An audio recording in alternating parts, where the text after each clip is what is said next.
All right, Reese, and welcome to ESPN College Football presented by Cars.com. From McLean Stadium in Waco, the 105th meeting of Baylor and Texas.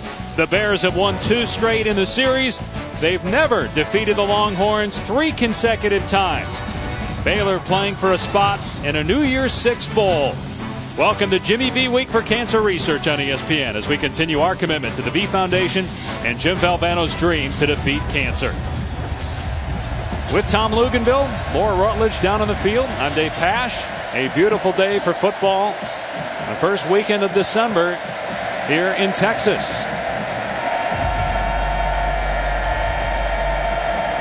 The Longhorns won the toss, elected to defer, so Baylor, the best offense statistically in college football, will get it first, and the Bears will start on their 25 after a touchback. And welcome to the booth. We mentioned that there's still a lot at stake, Tom, for Baylor. Even with the loss last week to TCU, they can't win the Big 12, but they can get into a New Year's Six bowl. And for Texas, other than the win against Oklahoma, it's been an embarrassing year for the Longhorns. Well, it certainly has, and everything's being evaluated today. Players, scheme, the coaching staff. Charlie Strong's got a lot on his plate today as he prepares his team for the season finale. And then going forward over the next 2 months, a lot's going to be made of the performance of today.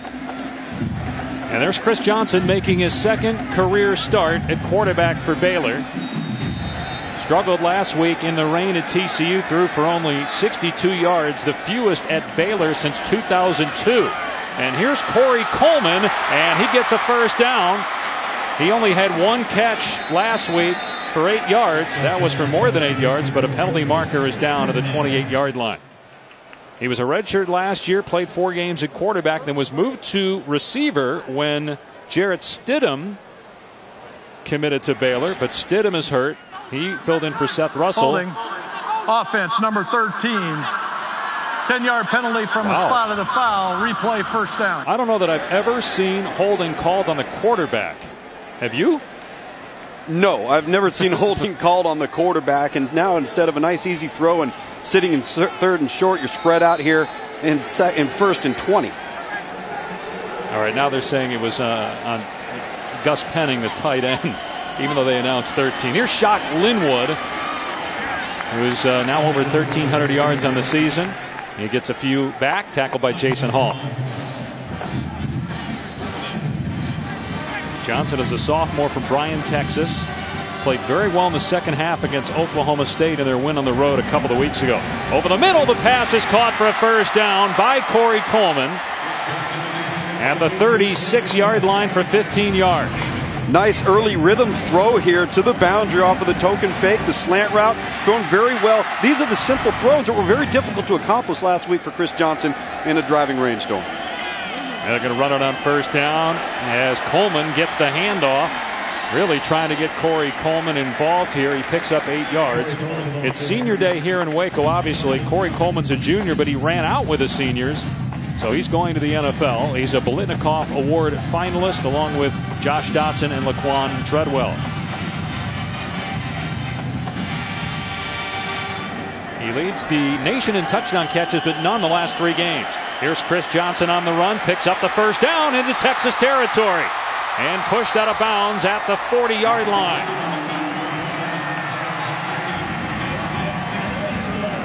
Now, Dave, these are the types of plays that you don't necessarily get from Jarrett Stidham or Seth Russell from the 6'5", 235-pounder. The quarterback run game, he's so physical now. With a walk-on behind him, they want to be careful from a health standpoint, but this is his game. It adds an extra element for Baylor offensively. And Linwood driven into the ground by true freshman Brecken Hager. Texas has a ton of injuries on defense. Malik Jefferson, their normal starter at middle linebacker, is out with an ankle injury. So Hager, whose older brother Bryce played in Baylor, is getting the start. On 2nd and 10, Linwood again, and he breaks a tackle inside the 30. Actually going to mark him down at the 30, so he'll be short. 3rd down and 1 coming up.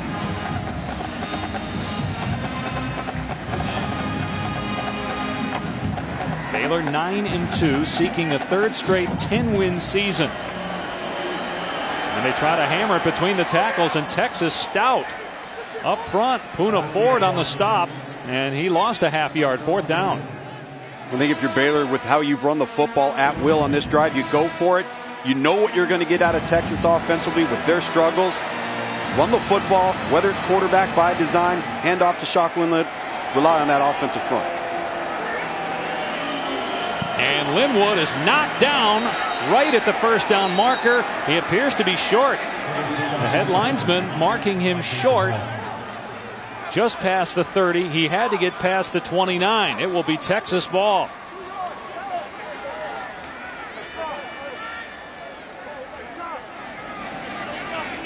There's Jason Hall, the free safety, coming up to make the lick. You take a look from the side right here with the zone lead up front, and that's just point of attack football for Texas on the defensive side. Really good job by Jason Hall with his run fit, and doesn't allow any forward progress from Shock Linwood right in front of the marker, close enough, Dave, as you referenced, for a measurement, but it appears to be short, and it is. That's big for Texas and Charlie Strong. Longhorns needed something good to happen early. Heavy underdogs here on the road. They get a stop on fourth down. First time Baylor has not scored an opening drive touchdown all season. And so Tyrone Swoops, who started the opener but then was benched in favor of Gerard Hurd, will start this game because Hurd was not 100% coming into the week of practice. But Gerard Hurd, who suffered a concussion last week, is eligible to play. He cleared all concussion protocol, and we will see him today. Here's a run to Chris Warren on first down, and Warren is up near the 38-yard line. It's a gain of close to 9 for true freshman Chris Warren. We see Gerard Hurd, who suffered a concussion versus Texas Tech. He has been cleared to play, practiced throughout the week. Expected change up with more spread elements with Gerard Hurd, as we're seeing Tyrone Swoops start this drive with Chris Warren at tailback. And Warren, who set the Texas freshman record with 276 yards on the ground last week, gets the first down. He had 4 touchdowns in that game.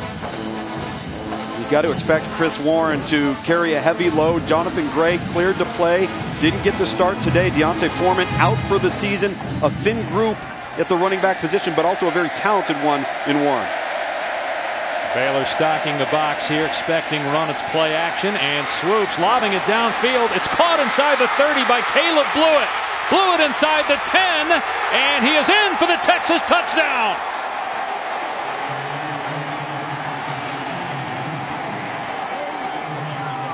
"57 yards for just the 9th passing touchdown for Texas all year."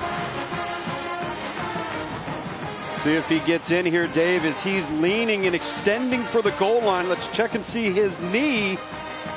That is not down on that replay there, Dave. No, it didn't look like it touched. And that's the second receiving touchdown for Blewett.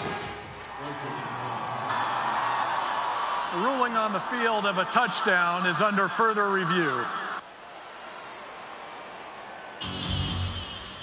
And even if the knee's down, it looks like the ball's over the plane. A great extension there, and Blewett, a former defensive player, as early as last year for the Longhorns, moved over into an H-back tight end role, has the wherewithal to keep his lower body up off the ground as he extends. And again, point of the ball extending across the plane to the goal line. Tom, what does this do for Charlie Strong and Jay Norvell, the play caller for Texas, given all that this group has been through, all the scrutiny, the 7 losses, being almost dead last in passing on the season? I mean, they're 117th in passing yards per game coming in as we get the after further review, the ruling on the field of a touchdown is confirmed. Well, more importantly than what it does for head coach Charlie Strong or offensive play caller right now, David Norvell, is what it does for the confidence of Tyrone Swoops. Because Tyrone Swoops within this offense this year has been a package supplement player to the commitment of Gerard Hurd in the spread. And without Hurd's services, they've gone to Swoops, and it's been predominantly run-oriented. To get that play in the passing game early, the confidence of that man right there, Tyrone Swoops, you've got to be excited offensively, get off to a good start. It may second guess now whether you go to Gerard Hurd just because Swoops made that nice throw there for the touchdown. Nick Rose on for the point after here for the Longhorns.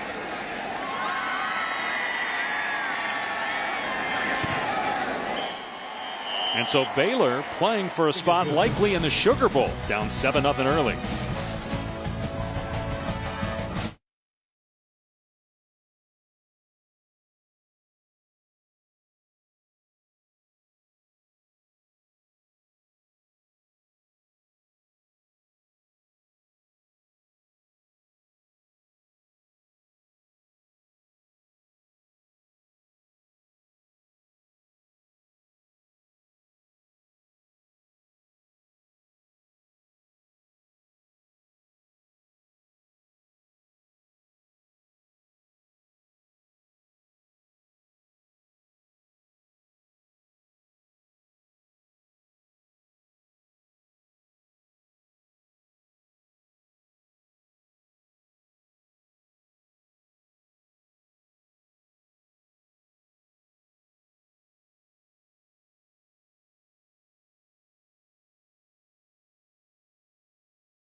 It was a struggle last week for both teams.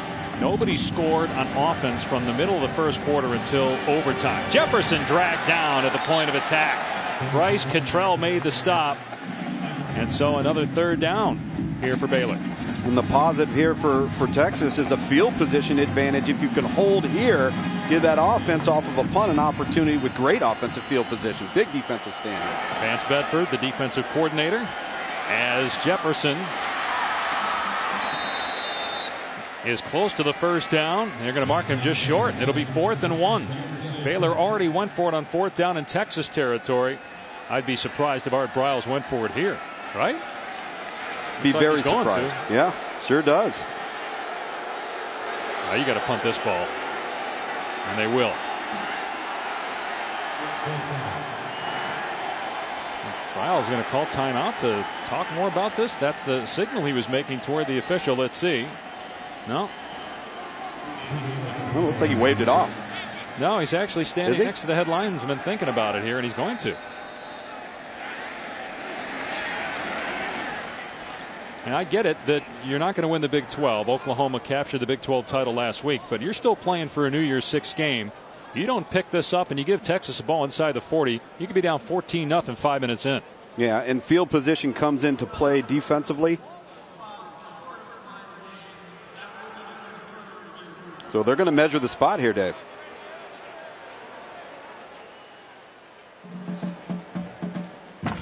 We're trying to find out, because to make a coach's challenge, you have to call timeout, but we haven't been told if this is coming from the booth or because Art Briles challenged the ruling in the field.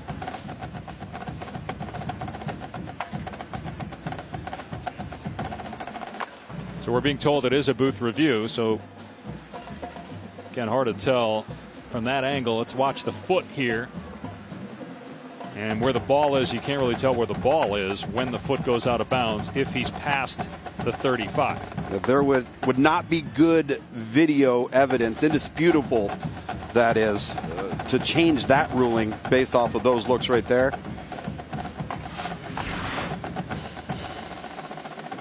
I'm with you. I think this is the ruling in the field stance.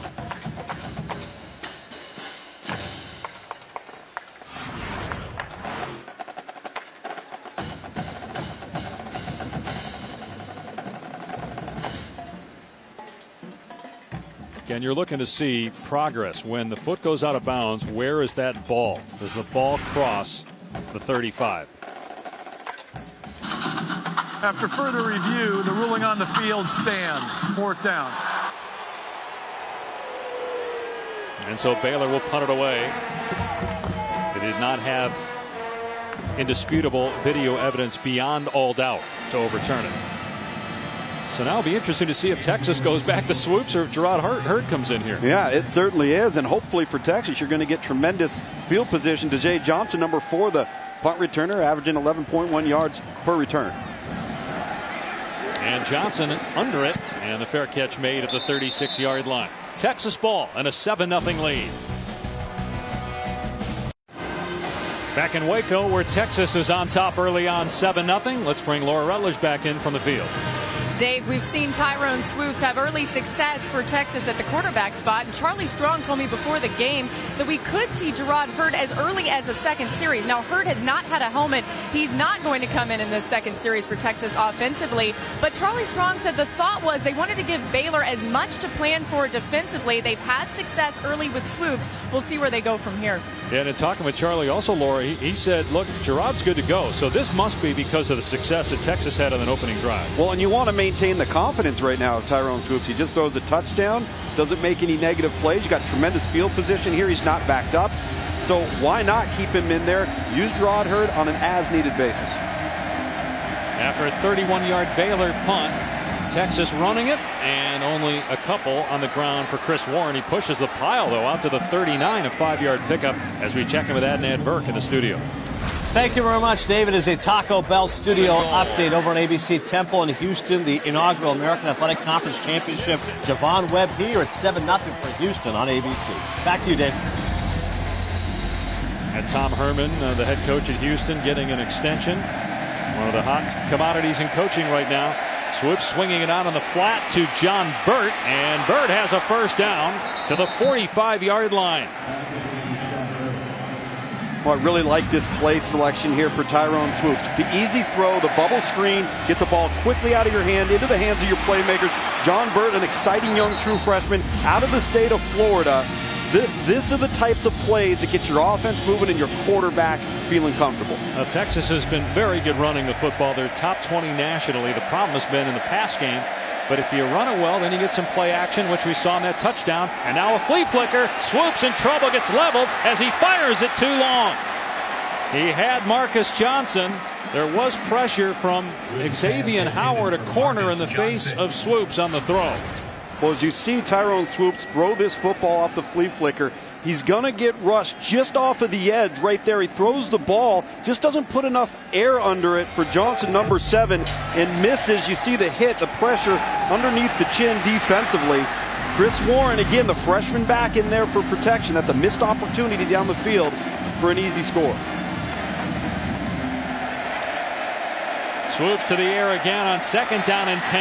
And it's caught at the 40-yard line. Dejae Johnson dragged out of bounds at the 31. That's the 35th catch of the season for Johnson. This is just a nice flat route, turns into a hitch right there outside the numbers for Dejae Johnson. Luckily for Tyrone Swoops, he was quick with the throw on time, or that thing could have gone the other way. But again, confident. 2 out of the last 3 completed. Now you're in plus 31 territory. Offense is humming. The 19-yard pass play. Look at the numbers for Swoops so far.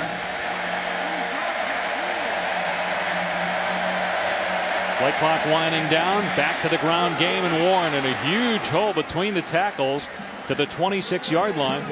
And Tom, you got to wonder, I know Art Briles has been selling his team on, hey, we've got a New Year's 6 game still to play for, but the loss last week to knock them out of playoff contention, you wonder if that's still in the minds of these players. That does it carry over into the next week, and then how you view your opponent's a big component as well. Yeah, they overlooking this Texas squad with 7 losses. Warren knocked down for a loss at the 29.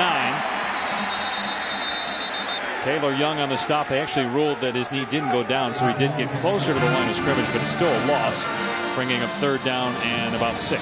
No, it's hard, Dave, to prepare a football team, 18 to 22-year-old kids, and they're watching the tape, and they can see another team maybe isn't playing well, isn't confident, and they don't go in with the same or correct mindset that they should early in the going here in the first quarter. We're seeing a little bit of that from Baylor. One of the problems with Texas's offense this year, poor on 3rd down. Can they pick up 3rd and 6? It would be about a 45-yard field goal from here. Swoops sliding up. He's hit. He escapes. And Swoops has the first down inside the 15. And at 245 pounds, Swoops able to break a tackle and get to the 9 for 1st and goal. Well, he's able to evade Sean Oakman, number 2, off the edge of defensive end, working against freshman Connor Williams, 55. And the most important things Tyrone Swoops does right here is not throw the football late over the middle in the red zone. Tuck the ball, use that strength as a runner, put your team in position, maintain that scoring field position for the offense. You convert on 1st down here, Dave, and now you're in where that run game package for the 18-wheeler that they call it at Texas comes into play. Well, Swoops has 11 rushing touchdowns in the season. Many of those have come in goal-to-go situations. He's going to pull it back and throw it. Boy, that should have been picked. Trevon Blanchard dropped the ball in the end zone. He's got good hands. He has a couple of picks as a nickelback this year. Should have had his 3rd. Swoops predetermined this read and was going to throw it regardless of whether or not he was open. Great play action in the backfield. He threw it to Blanchard as if Blanchard was the intended target. And exactly what I said, Dave, that Tyrone did not do on the previous play. He puts his offense in danger there. Narrowly escapes that one. Swoops, a junior. White, Texas. 2nd and goal. He's going to run here. A design quarterback run. He's got the corner, and he's dragged down at the 5-yard line. Taylor Young on the stop. So they're in 3rd and goal from around the 5 here. And if you're Texas, you got 7 losses. Are you playing this knowing that Baylor can score as if you're in 4-down territory? Well, you feel pretty good about your defense right now in terms of how they've performed to this point. points are points right now, and this is a Texas offense that's had a hard time coming by points. So depending on where they are off of this third down, that's going to be an interesting decision for Charlie Strong.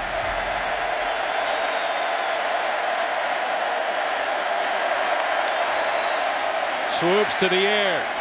Has a ton of time, and it is incomplete through the hands of John Burt.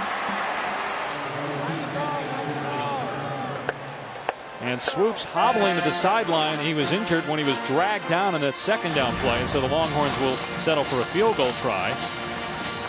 The attempt to get this to John Burt along the back end zone.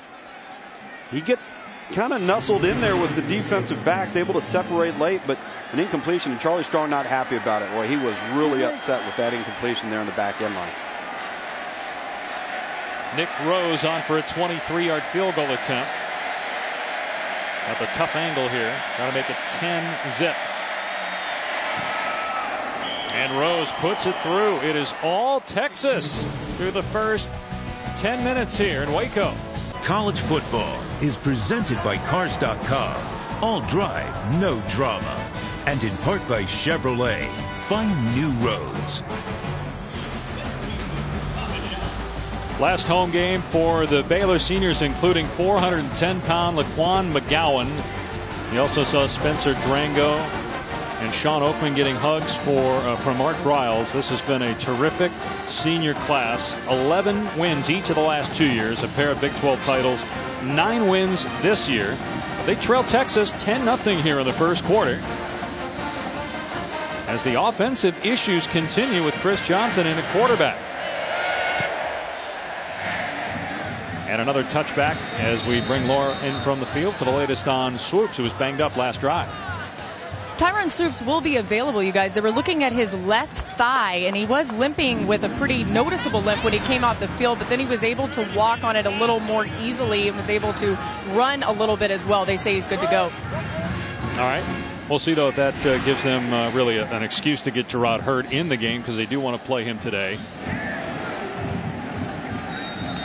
But first, the focus is on the Baylor quarterback, and Chris Johnson.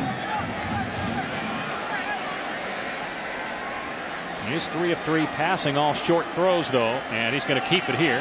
Past the 30 and thrown down to the 32-yard line by Jason Hall. Johnson's a big guy at 235 pounds. And they're going to flex him out here and go out of the Wildcat. So after the 8-yard run by Johnson, it's the direct snap to Devin Chafin, and Chafin has a first down to the 38. Our impact players are brought to you by Jared, the Galleria of Jewelry. Well, it starts off skill versus skill. The impact matchup. Corey Coleman, #1, versus Holton Hill, the true freshman, one of 3 true freshmen in the matchup of the secondary for Texas. Flea flicker now for Baylor. Johnson will run, though, as that was well covered downfield. Texas did a good job. Duke Thomas read that beautifully. They were trying to set up a deep ball to K.D. Cannon.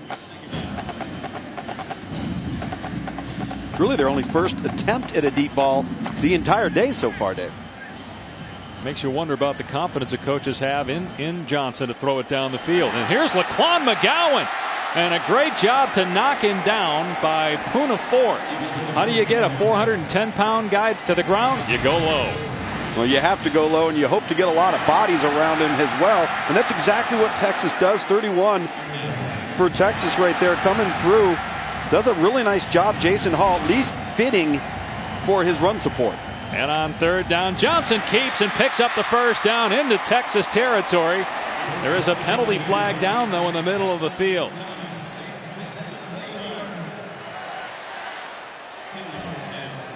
Looks like it's coming back. Holding offense number 55, 10 yards from the previous spot. Replay third down. That's on the center, Kyle Fuller. Another holding penalty on Baylor, the second one against the Bears. You're going to see right there, there's your center, Kyle Fuller. As we let this play roll through, he's blocking backside, and he just gets hands on the inside and tugs. Now, it's difficult to see from that angle. From the umpire's angle, it would have been very, very easy to see. But that was Poona Ford. Now he's in for the injured Hassan Ridgeway. They've had a hard time blocking for it so far, and they had to hold him on that last play. Timeout by Texas, 3rd and 14 coming up for Baylor. championship game. Carolina at number 10 and top-ranked and unbeaten Clemson. A spot for Clemson anyway in the college football playoff on the line. It's debatable whether if North Carolina wins, the Tar Heels would get in.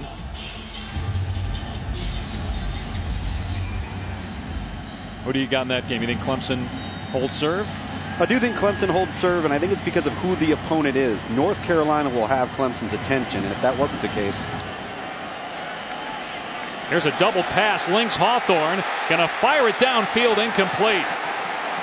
Well, Baylor having to resort to trick plays so far in this first half, and none of them have worked. Poona Ford had pressure for the Longhorns that time. Well, they have Jay Lee at the bottom of the field right down here. And the throw is there to be made. Now you're going to say the safety from the weak side come over. They don't even attempt to throw the football down to number 4 Jay Lee until late. That was a touchdown they had given away. Again, another miscue for Baylor on offense, just out of sync right now, Dave. That was Lynx Hawthorne who threw the ball. He's a high school quarterback. Baylor just moved. Another Bears penalty. They're 0 for 3, by the way, on third down. False start. Offense number 19. 5-yard penalty. 4th down. It's on Raekwon Davis for Baylor.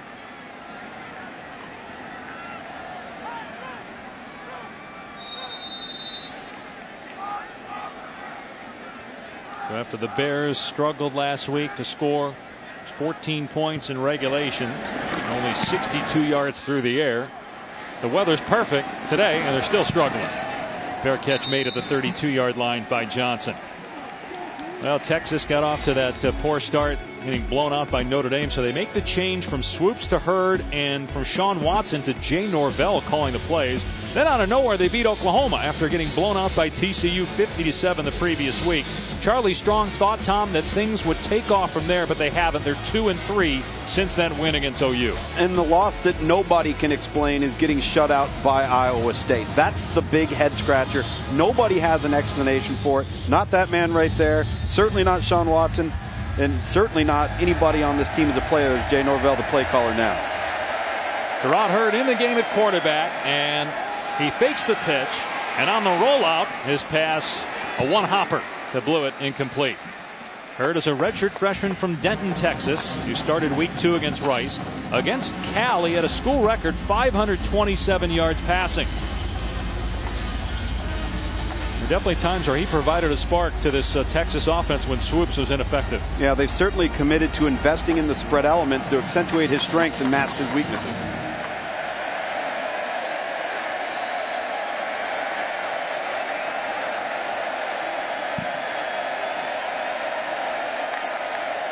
On 2nd and 10, here's Hurd on the run. Gets outside. Pushed out at the 38. Picks up 6 on the play. Don't blink. This is the largest road lead in 3 years for Texas against a ranked opponent. A lot of times they're playing ranked teams in the Big 12 on the road. This says something, too, I think, about Charlie Strong. The fact that Texas is still playing hard for Charlie late in the year. There's been a lot of discussion about whether he'll be back. And everything we've heard is really what everyone else has heard, is that he's going to be back for a 3rd season. There are going to be changes on the staff. More on that later as Baylor looks to blitz here, setting up for that on 3rd down. Hurd rolling out, in trouble, and slammed down to the 28-yard line. Andrew Billings got back there to force a punt. You see Andrew Billings so difficult to tackle from his tackle spot right here. As this play unfolds, just does an excellent job at the point of attack versus 74 Taylor Doyle there. And nowhere to go with the football. And then all of a sudden, Andrew Billings in the face of Gerard Hurd. Now, for the first time, Texas backed up in punting situation. And Billings, one of the best defensive linemen in all of college football. 5.5 sacks now in the season. True freshman Michael Dixon will punt. And Hawthorne will let this bounce, and it hit a Texas player around the 21-yard line. Or did it? Thought it hit a Texas player, but the side judge didn't indicate that, and so they're going to give the ball to Baylor at the 6-yard line. It goes down as a 64-yard punt. Now the officials are fixing it. They got it straightened out here. It does hit a Texas player there right at the 20-yard line. It'll be placed at the 23-yard line, first down. It hit Antoine Davis, so Baylor will start just past its 20. Well, the season started with Seth Russell, and remember, he was taking over for Bryce Petty, an excellent quarterback. Russell got off to a great start, then injured his neck. Jarrett Stidham comes in, plays well. He gets hurt. Chris Johnson, in the second half, wins the Oklahoma State game.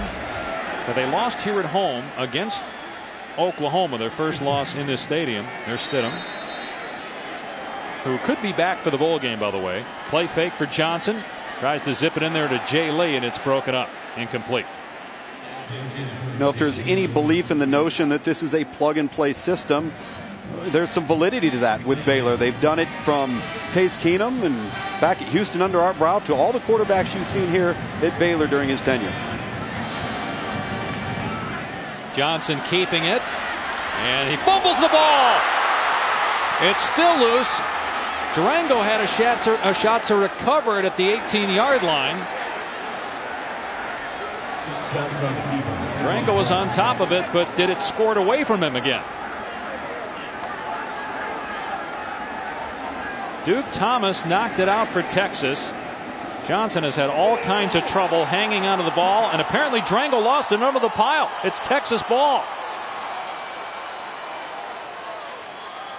Lost fumbles last week against TCU, and Anthony Wheeler comes up with it here. A takeaway for Texas in the red zone.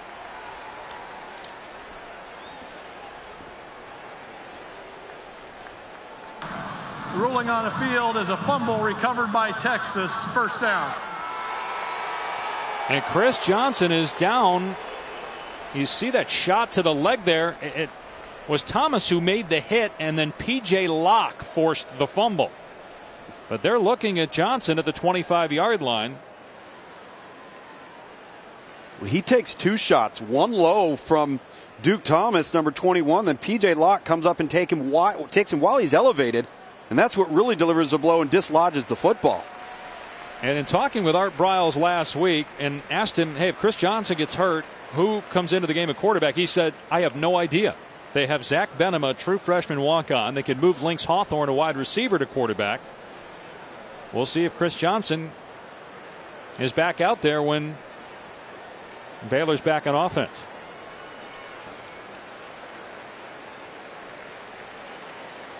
Meanwhile, Texas in business inside the 20-yard line. And that's really been the difference with Baylor the last few games. They're -8 in turnover ratio. They were winning the turnover battle the first 8 or 9 weeks of the season. When it hasn't been good recently, that's their 12th turnover in 3 games. Here as we take a look at Hawthorne on the sideline, an option, maybe Corey Coleman in a Wildcat package could be an option as well for Baylor. Hurd back to work, hands it off to Warren, and Warren is met at the line of scrimmage and driven back. Ryan Reed on the stop. They'll give him a yard. 2nd down and 9.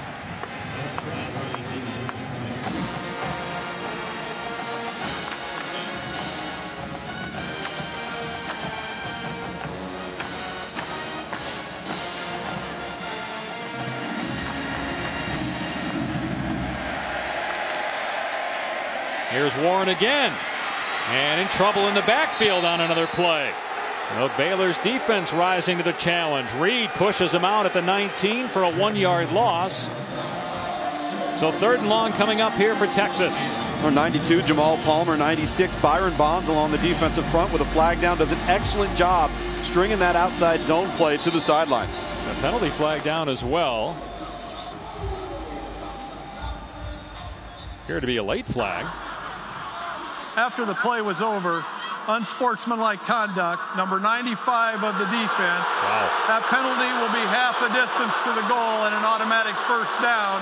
That's number 95's first unsportsmanlike foul of the game. So if you're Bo Blackshear, you just killed your team on senior day. You have them in 3rd and long. Instead, you do something stupid like that after the play, and Texas gets the ball 1st and goal at the 10. Well, and these are the type of plays as Tyrone Swoops comes back into the game for Texas. These are the types of plays that are going to get you the opportunity to win this football game. You got to take advantage of them. Must have said something. He didn't hit anybody. You saw him in your screen. May have said something to the official. Here's Swoops in the game, getting to the outside and getting into the end zone. Texas up 16-0.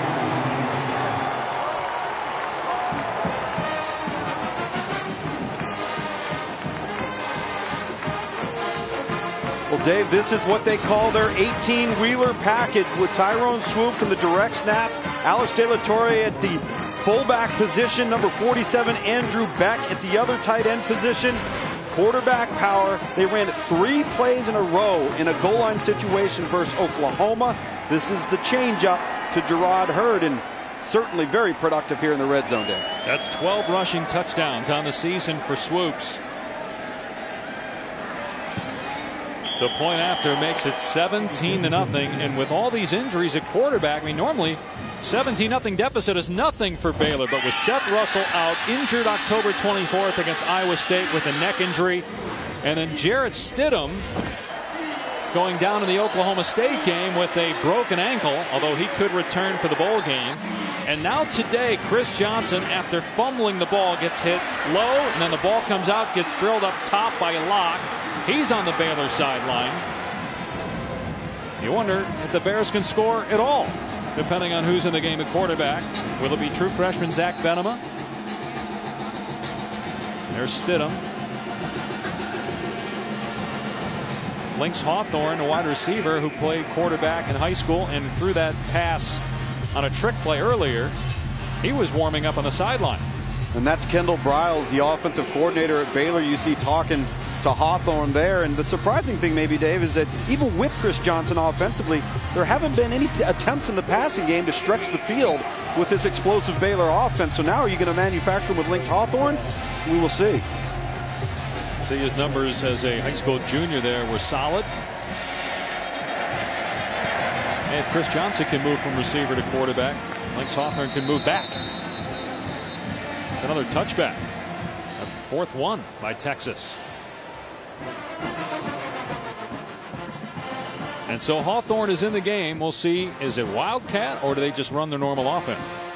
Well, that's what we've got to find out. And from a defensive perspective for Texas, is what do? Do they load the box and dare Baylor to throw the football, or are they just going to play in their base defense? Vance Bedford, the defensive coordinator, and Kendall Briles, they're the offensive coordinator for Baylor.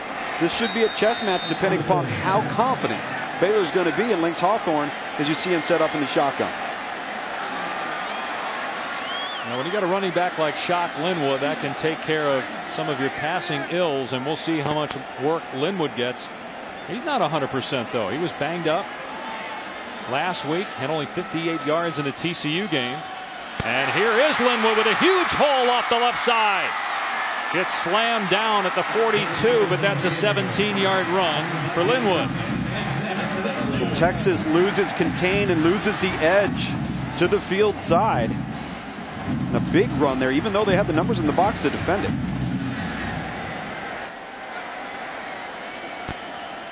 Hawthorne keeping, slips a tackle. Hawthorne has the first down into Texas territory. Bumped out at the 42-yard line by Jason Hall. The 17-yard scamper by Hawthorne.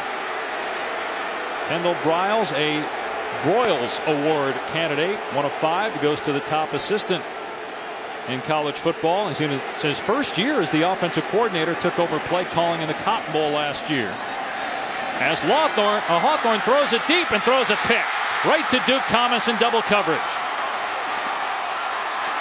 Thomas across the 35, and Hawthorne tackles him. The Texas players don't like it. And look out here. This is a 100-year-old rivalry. The Baylor players have come onto the field. They've run from the Baylor sideline. This could get ugly. A flag flies. Coach is getting in to break things up.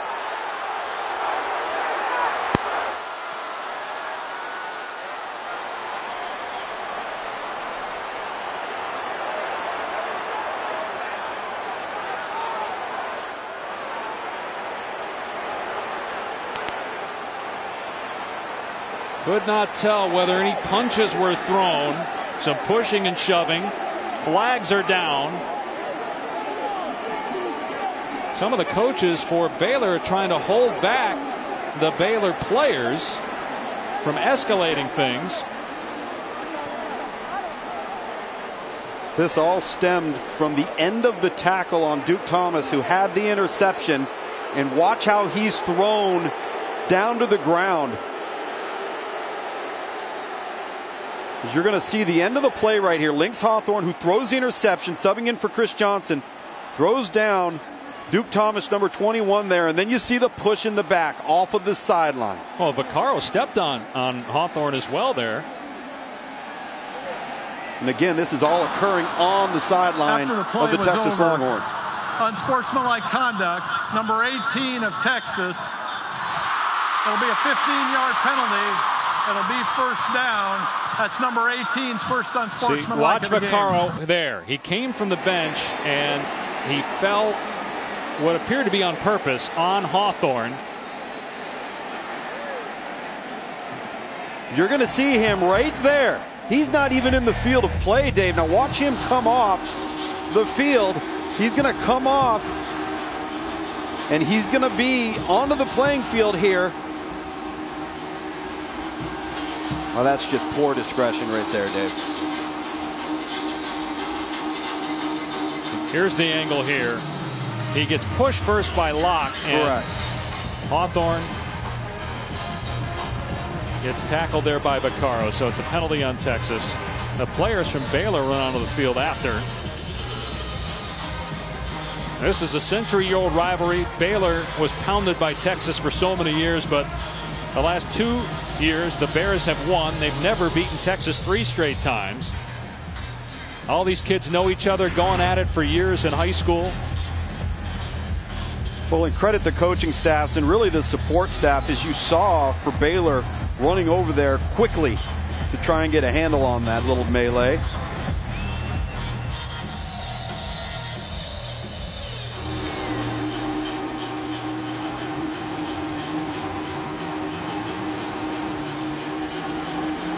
So Texas will take over on its 25 consecutive giveaways by Baylor.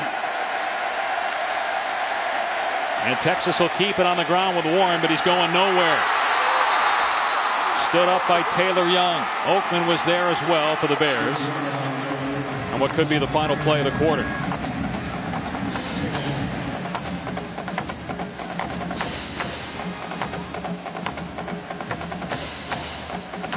Well, we thought that this thing could get sideways, but that it might go the other way.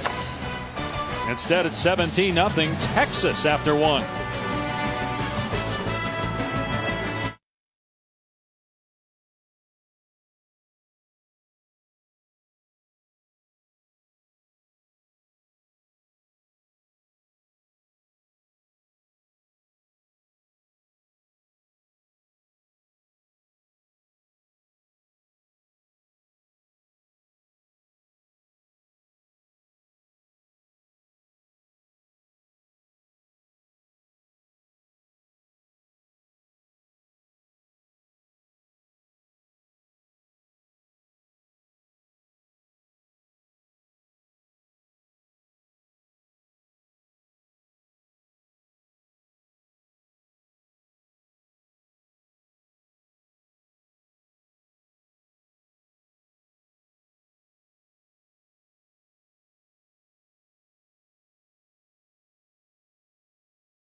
Hopeful.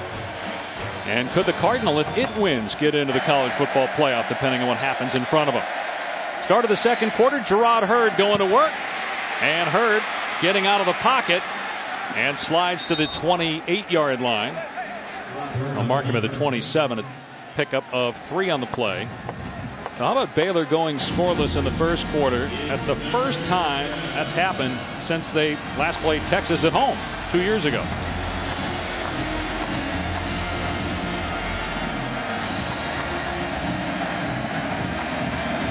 So 3rd down and 8 coming up. Texas 1 of 3 on 3rd down. Baylor needs a stop. Got to get some momentum back here at home. They jumped offside but got back on before the snap. Play clock at 1. Hurd on the rollout. And nowhere to go, so he throws it away. So Texas will have to punt. And Corey Coleman's going to go return punts. Normally, Lynx Hawthorne's the punt returner, but because he's playing quarterback now. But right now, Dave, they're just trying to preserve bodies if you're Baylor.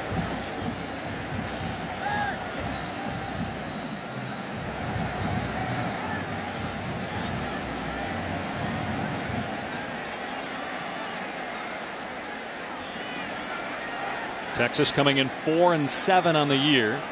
7th in the Big 12 at 3-5. Baylor at 9-2. Coleman under it. And fair caught at the 28-yard line. Who'll be in at quarterback for Baylor this time? Find out when we come back. Well, Baylor is down to its 4th quarterback. Chris Johnson making his 2nd career start, injured on this play where he fumbled the ball and Texas recovered. Seth Russell and Jarrett Stidham both out because of injury, and now Chris Johnson down. Lynx Hawthorne was at quarterback on the last possession. He threw an interception, and we just saw him taking snaps from under center as they were warming up to go back onto the field. They were literally having a discussion about proper hand placement, making sure you ride center. Kyle Fuller, number 55. They're going to come out with a little bit of a different wrinkle here if they want to ask him to get under center and just flat out run the football.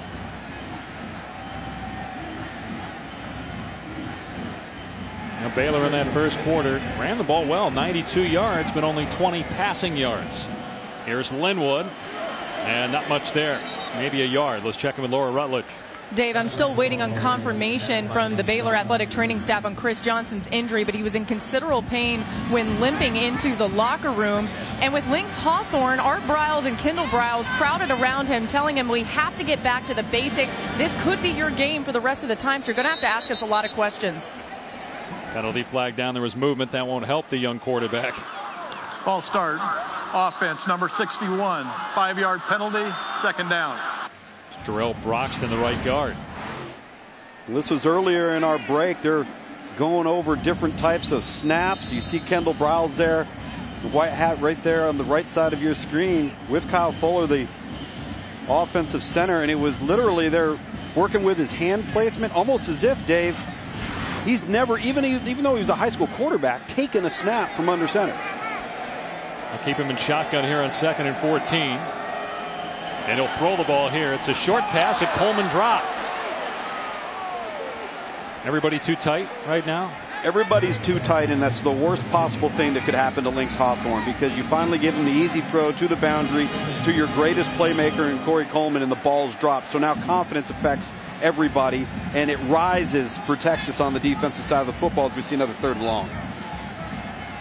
And Baylor in that first quarter 0 for 3 on 3rd down. They're one of the best nationally. Normally they're going to run Hawthorne. He gets a block and will come up short of the first down. He got smacked by Duke Thomas. Another push after the play as Corey Coleman got shoved, but the center Judge breaks this one up before we get another melee. Duke Thomas has been all over the place for this Texas team on defense. If you see the tackle low there on Lynx Hawthorne at the end of the play, but short of the first down. So Baylor's going to punt. They thought about going for it, but Drew Galitz will come on and boot deep. And play clock is moving. That's what Art Briles is saying. Get up there and Let's not waste another timeout.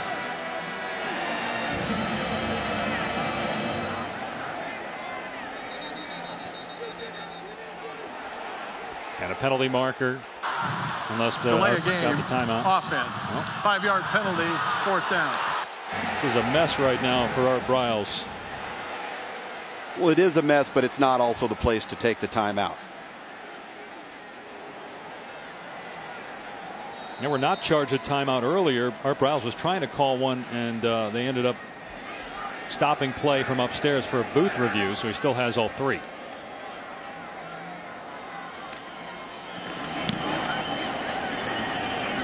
Into the sun, and that hits Johnson. It's a free ball, but Texas recovers it at the 29-yard line.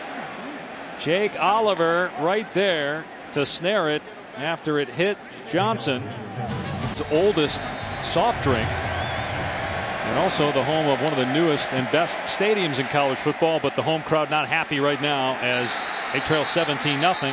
But a good play defensively on 1st down with Grant Campbell stopping the running back for no gain on the play. Chris Warren taken down.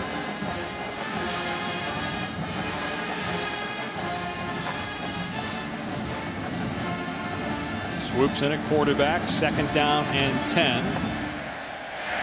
And that one was behind Warren. That slowed him down. Warren gets to the 32-yard line. 3-yard gain.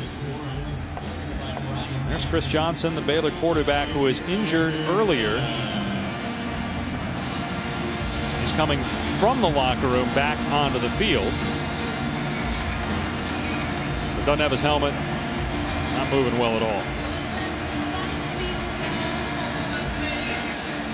Dave, you see 3rd down here. Number 32, Jonathan Gray in the ballgame. Their best pass protector offensively for Texas. 3rd and 7. Swoops with time. Long throw. Overshot. Trying to hit Dejae Johnson. So it's 4th down.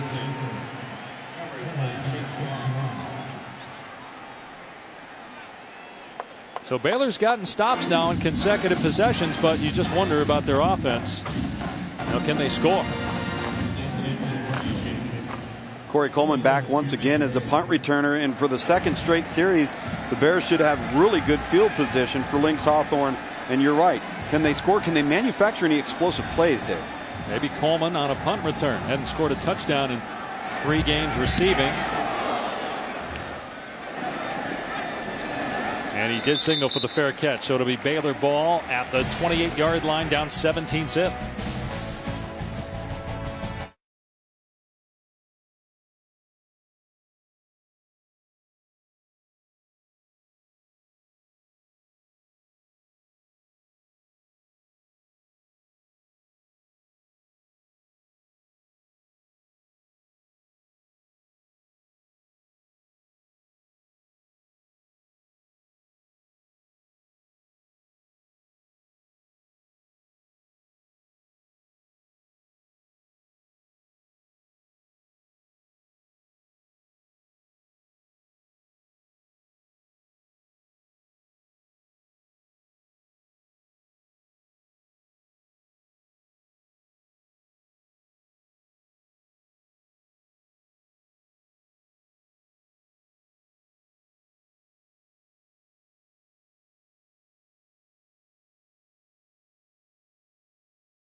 variety of other things to get the ball in his hands in space. And just as Laura's mentioning that they need to call upon him to step up, he gets a false start penalty offensively. Here's Chafin. And he gets maybe a couple, 3rd and long coming up. Here's Adnan in the studio. Thank you very much, Dave. A Conference USA update. Southern Miss taking on Western Kentucky over on ESPN2. This is Brandon Dowdy, the pick 6, and Kalen Reed will return it. 40 yards, 21-7 right now for Southern Miss. Once again, it's on the deuce. Dave? All right, pal, here it's 17-0 Texas. Baylor hasn't lost 2 straight since 2012. There's Link Hawthorne rolling out, throws into traffic, another interception. It's Jason Hall on the return, inside the 30. Flags are down. Hall inside the 20. Hall knocked out of bounds near the 10, and there's a fight going on at the 30-yard line between Corey Coleman and P.J. Locke. Locke's helmet ripped off. There are 3 penalty flags down. Dave, I was watching that one from the very get-go. The moment the ball was intercepted, P.J. Locke, as he should do, turned and looked up the next Baylor man, and that man happened to be number 1, Corey Coleman, and it turned into a tussle from word go. Corey Coleman losing his cool. I know he's frustrated with the fact he didn't cut a touchdown pass in the last 3 games, but you need to show some leadership now. Following the interception, holding, return team number 11. That'll be a 10-yard penalty from the spot of the foul. It'll be first down, Texas. That's interesting. They threw 3 penalty flags, and all they called was the hold. Maybe the officials missed it, but we clearly saw it while it was going on live. Really interesting call there, Dave. You're right. You see the turnover right here. Number 31, Jason Hall, who's had himself a wonderful game. You see the blocking as well from his teammates at Texas, and he finds the nearest sideline. And once again, without the penalty, you're in great shape offensively, Texas. You see just to the right of your screen here at the bottom. That's where they're starting to get after it right there. P.J. Locke, and keep in mind the melee earlier on the sideline, Dave, he was involved in that as well. Right. Coming from the sideline between Baylor and Texas players off of the previous interception that Lynx Hawthorne had thrown for Baylor. And so Texas after another turnover. 2 interceptions by Lynx Hawthorne, who's come in from his receiver spot. And now Texas just runs it between the tackles. Chris Warren, a true freshman, picks up 9. Warren's dad, Chris, played in the NFL for 11 years. Played mostly with the Seahawks. Then he moved to Dallas to play for the Cowboys. And here's Chris again. And forward progress appears to give him a first down to the 31. Let's go down to the field, check in with Laura. The Baylor athletic training staff says Chris Johnson will not return to this game. They will not tell what the injury is at this point, though. All right, so for Baylor, you got to find something else here. Lynx Hawthorne experiment not working. Defense trying to get a stop, and they'll knock down Warren for a loss. It's Taylor Young in the backfield making a play. 2nd and long. Dave, Texas has to take advantage of these opportunities of field position, even if it results in just field goal attempts, makeable field goals, because with the state of the Baylor offense right now, 3 points is a lot of points for Texas. Swoops on 2nd and 11. Fires to Newsome. And good play in the open field as Newsome is dropped by Chance Waz at the 30-yard line. So a 2-yard pickup and Texas in 3rd and long midway through the 2nd quarter. You got to play for any type of points here if you're Texas. You have momentum, you have field position. Baylor really struggling with injuries at quarterback, ineffectiveness on offense. And this field position here for Texas, Tyrone Swoops has to make a play here for this offense. There's Jay Norvell, who was in his first year as the wide receivers coach, but now has to call plays. He's been doing that since week 2. Here's Swoops on 3rd down and 9, going deep, nobody home. Newsome down the sideline. Blanchard was running with them. It's 4th and 9. It would be about a 47-yard field goal from here. And Nick Rose certainly has the leg for it. And they're going to try it.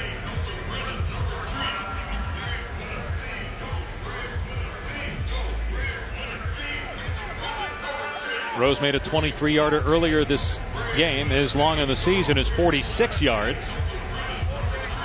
This is a 47-yard attempt.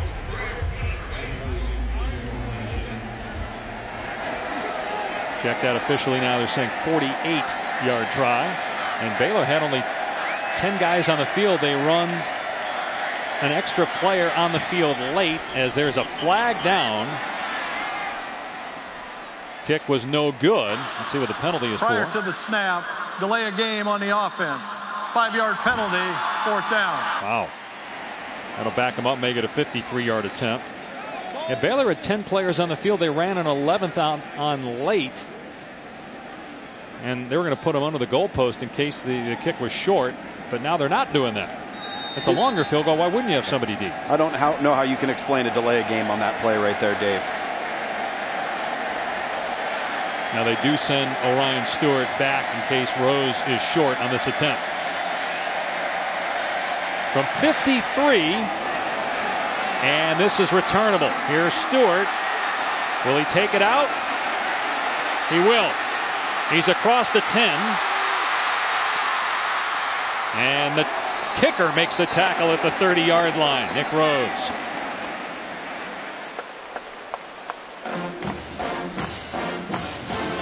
So it'll be Baylor ball. We'll see if Hawthorne is back in at quarterback when we return.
good call here. Clearly the play's over. Yeah, clearly. And that was our impact matchup coming in. Holton Hill, the true freshman on the perimeter versus Corey Coleman. But you see 35 there, Edwin Freeman. He buzzes the flat underneath that throw so that Lynx Hawthorne can't throw the ball accurately. He's got to throw it high. Good execution defensively for Texas. Hawthorne, a junior, comes in with 10 catches, but now having to play quarterback. That's what will help the cue. A run play. Jefferson into Texas territory as we check in with Adnan in the studio. All right, thank you very much, Dave. The inaugural American Athletic Conference Championship on ABC. The winner likely earns a New Year's Six berth. This is Greg Ward Jr., 47 yards, as right now Houston all over Temple, 17-0. Back to you, Dave. Wow. Meanwhile, Johnny Jefferson trying to find a running lane. It's not there. Hughes slams into the ground at the 40-yard line. So if Houston wins, they'll be in a New Year's Six game.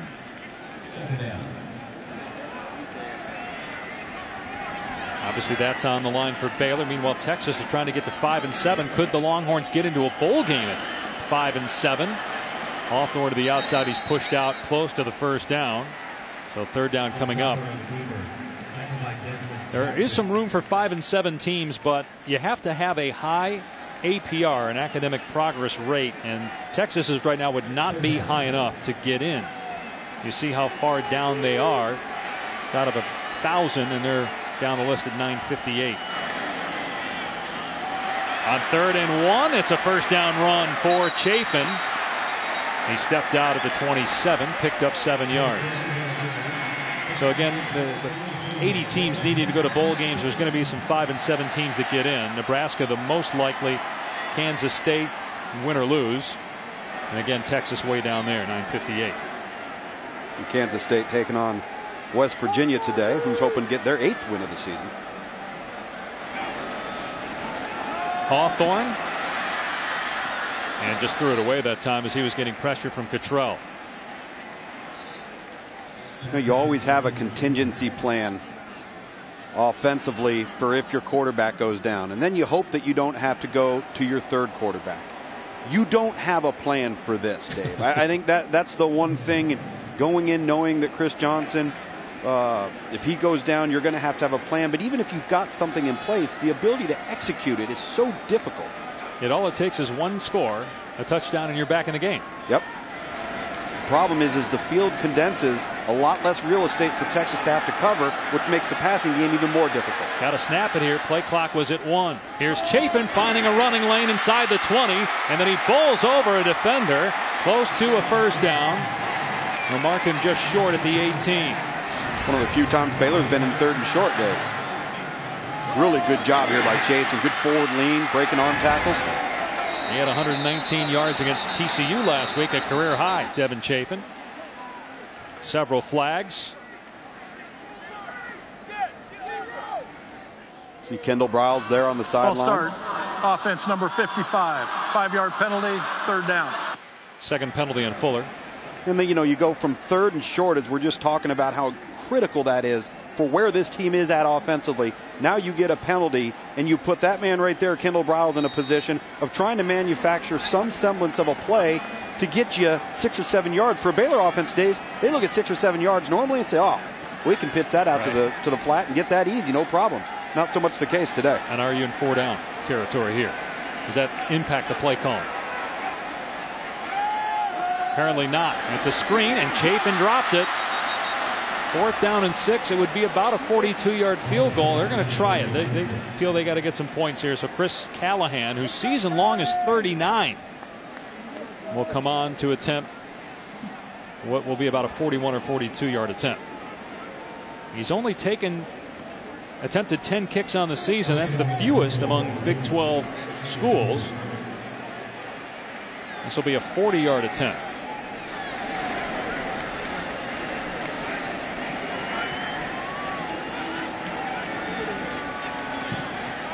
And this one is no good, wide to the left. The Bears remain scoreless. Let's keep an eye on the holder, Cole Edmiston, here to see if he didn't do a good job to get it down. Actually did a good job. Looked like it was a bad snap by Jimmy Landis, the long snapper.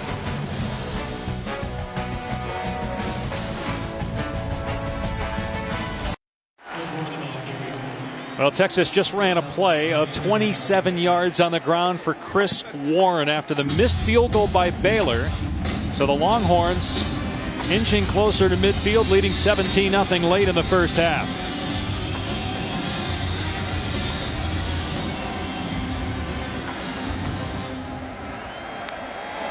Swoop still in at quarterback, and that was a broken play. And Swoop's pushed out, did get some yardage. Orion Stewart gets him out of bounds after a 2-yard run. And Swoop's hobbling. He was shaken up earlier in the game. Gerard Hurd, normal starter, has played. He suffered a concussion last week, but they're going with Swoops. They're going to continue to go with Swoops, and he's hobbled. They need to continue to hand it to number 25, Chris Warren, the freshman tailback. He's the bell cow of this run game for Texas. Here's Warren again. And he drives the legs forward. A 225 pounds, splatters the pile and gets a first down. This kid had less than 100 yards all season until last week when he ran for 276, including a 91-yard touchdown run against Texas Tech. You know, you lose Deontay Foreman, you lose Jonathan Gray, and then you're left with true freshmen in Chris Warren and Kirk Johnson, who's unavailable today. But, well, that puts you in a real bind offensively, particularly in ball security and pass protection. From the 40-yard line of Baylor, Warren again stood up by Blanchard. A 1-yard pickup.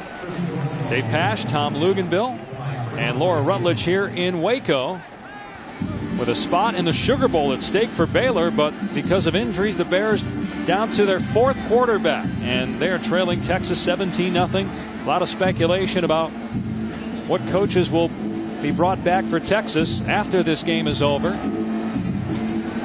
Charlie Strong has been under fire all year. Their biggest win, of course, was against Oklahoma. They thought they would take off after that, but they've lost 2 of 3. But even if you're down to your fourth quarterback and you can say we beat Oklahoma and Baylor in the same season. Swoops throwing it out on the flat. And stumbling is Burt. He could not get back to the line of scrimmage. The overall design of that play right there, Dave, was outstanding. You've got 2-on-2 on the perimeter. Get the ball into the hands of your best playmaker, John Burt. You've got all the numbers defensively over to the play side off of the fake, and they can't execute it. This has been the single consistent issue with this offense. They'll go in spurts of looking really good, look like they've got semblance of order, and then have plays just like that. Well, there's been talk that Charlie Strong's going to have conversations tonight with some of his offensive coaches about their future. Speculation is that Jay Norvell and some of the other assistants will not be retained. So we'll see as Swoop's pass is incomplete, but there's a flag down. The wide receivers coach and the tight ends coach from last year's squad were fired in Charlie Strong's first year after the season. Offside. Defense number 92 lined up in the neutral zone. 5-yard penalty. Replay, third down. So then Charlie Strong went out and brought in Jay Norvell to help with recruiting. He was let go on the Oklahoma staff with a change over there on the offensive staff. What does Texas need offensively? Well, they're still going to have 3 years remaining with Gerard Hurd. And Gerard Hurd is a spread guy. So philosophically, if you're going to try and build the offense around his strengths, try to mask his weakness, you're going to have to commit to the spread offense wholeheartedly. Swoops in there on 3rd down and 4, and he's going to keep it. And he stood up at the line of scrimmage. Hit hard by Andrew Billings for no gain. 4th down and 4. I go back to the previous comment we made in relationship to capitalizing on this area of the field, how many points 3 points actually is to Texas. We've watched Baylor. You get 3 here. Next thing you know, it's 3 touchdowns and 3 extra points just for Baylor to be able to take the lead. From what we've seen so far, Dave, that's a tall order. Yeah. Just wonder how many first downs that Baylor can get. Approaching 2 minutes to go. It's a 53-yard attempt. Again, he just missed from 53. And this one is good. It's 20-0 Texas. Nick Rose. A 53-yarder.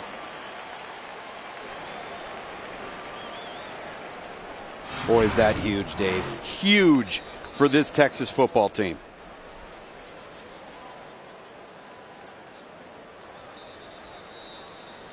Let's go to the studio and check in with Adnan. All right, Dave, thank you very much. Coming up on the Lexus Halftime Report, a little American history for you. That's right, Temple and Houston vying for a likely New Year's Six berth. That game is over on ABC. We'll update that. Also, we're just hours away from the big day as we'll find out who's going to be in the college football playoff. Danny Cannell, Joey Galloway giving their predictions. Plus, the coaching carousel, Syracuse lands their man. We'll evaluate all the moves so far. All that more coming up. Lexus Halftime Report, minutes away. Dave, back to you. All right, and then of the games today, the championship games today, which is the most intriguing to you, Tom? Honestly, I think the most intriguing one to me, without question, is Iowa-Michigan State. Because in order to beat Iowa, you have to play so clean and make fewer errors than they do, because that's the one thing they don't do. They won't do something to screw the game up. This goes through the end zone. It'll be a touchback. So Baylor still scoreless. 2 minutes to go. Lynx Hawthorne is the quarterback. The receiver moved to the position, and since he came in with the injury to Chris Johnson, they've run 18 plays. They have not completed a pass. They've had 3 pre-snap penalties, and he's thrown 2 picks. And right now, with those numbers, and when we all recognize and appreciate what Art Briles and Kendall Briles have brought to this program from an offensive identity standpoint, explosive plays, points in droves. So this is uncharted waters for Baylor. Their coaching staff is coaching more right now than they probably ever have the entire season. Hawthorne, they're going to try to get it into Coleman's hands. He juggled it and breaks a tackle. I think he stepped out before he was gang tackled. Jason Hall was there for Texas, but they get about 8 on the first play. When we reference those types of plays, finding ways to get the ball into the hands of their best player, let him do the rest.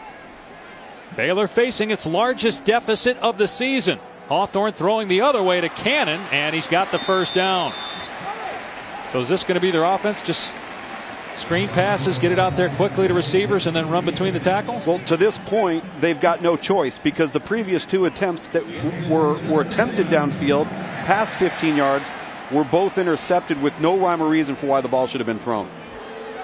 First down on the 36. Now quarterback run here for Hawthorne. He gets smashed at the 38. Picked up a couple. Chris Nelson was there for Texas. Baylor has all of its timeouts.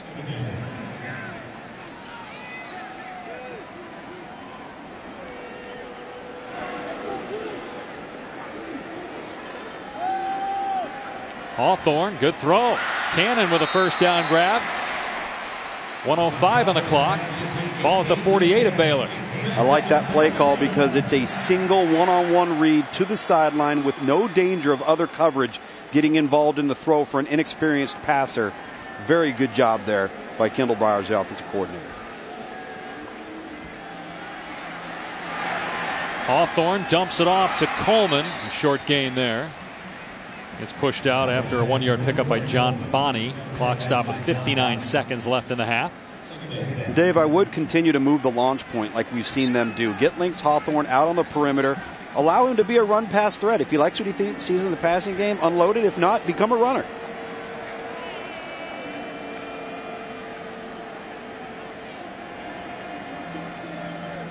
Hawthorne getting the check from the sideline. This is a whole nother dynamic, right? Getting the offensive checks and getting out of a bad play into a good play. Not easy. Hawthorne throws, and it's broken up. Anthony Wheeler in coverage on Davion Hall. And that's where the offense really becomes limiting, because you don't want to overload Lynx Hawthorne. You don't want to put too much on his plate. You've got to simplify, but that also takes you out of your normal realm of operation, which we've become so proficient at doing.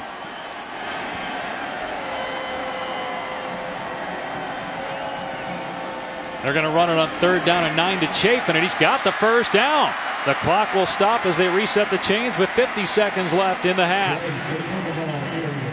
This is where you become very concerned with a quarterback situation like the one Baylor currently has, and that's clock management in the most critical time of the game. Hawthorne in trouble and backing up, look out, and then he just throws it ahead, incomplete. He was outside the pocket. That was an underhanded pass by Hawthorne. 35 seconds left. Well, it was clearly the smartest play, though, that Lynx Hawthorne has made the entire game when it comes to not taking risks with the football. Doesn't like what he sees. Who cares how we got rid of it? He didn't take a sack and take him out of field position range as the clock winds down with 35 seconds to go. That's Shiro Davis shaking it for Texas.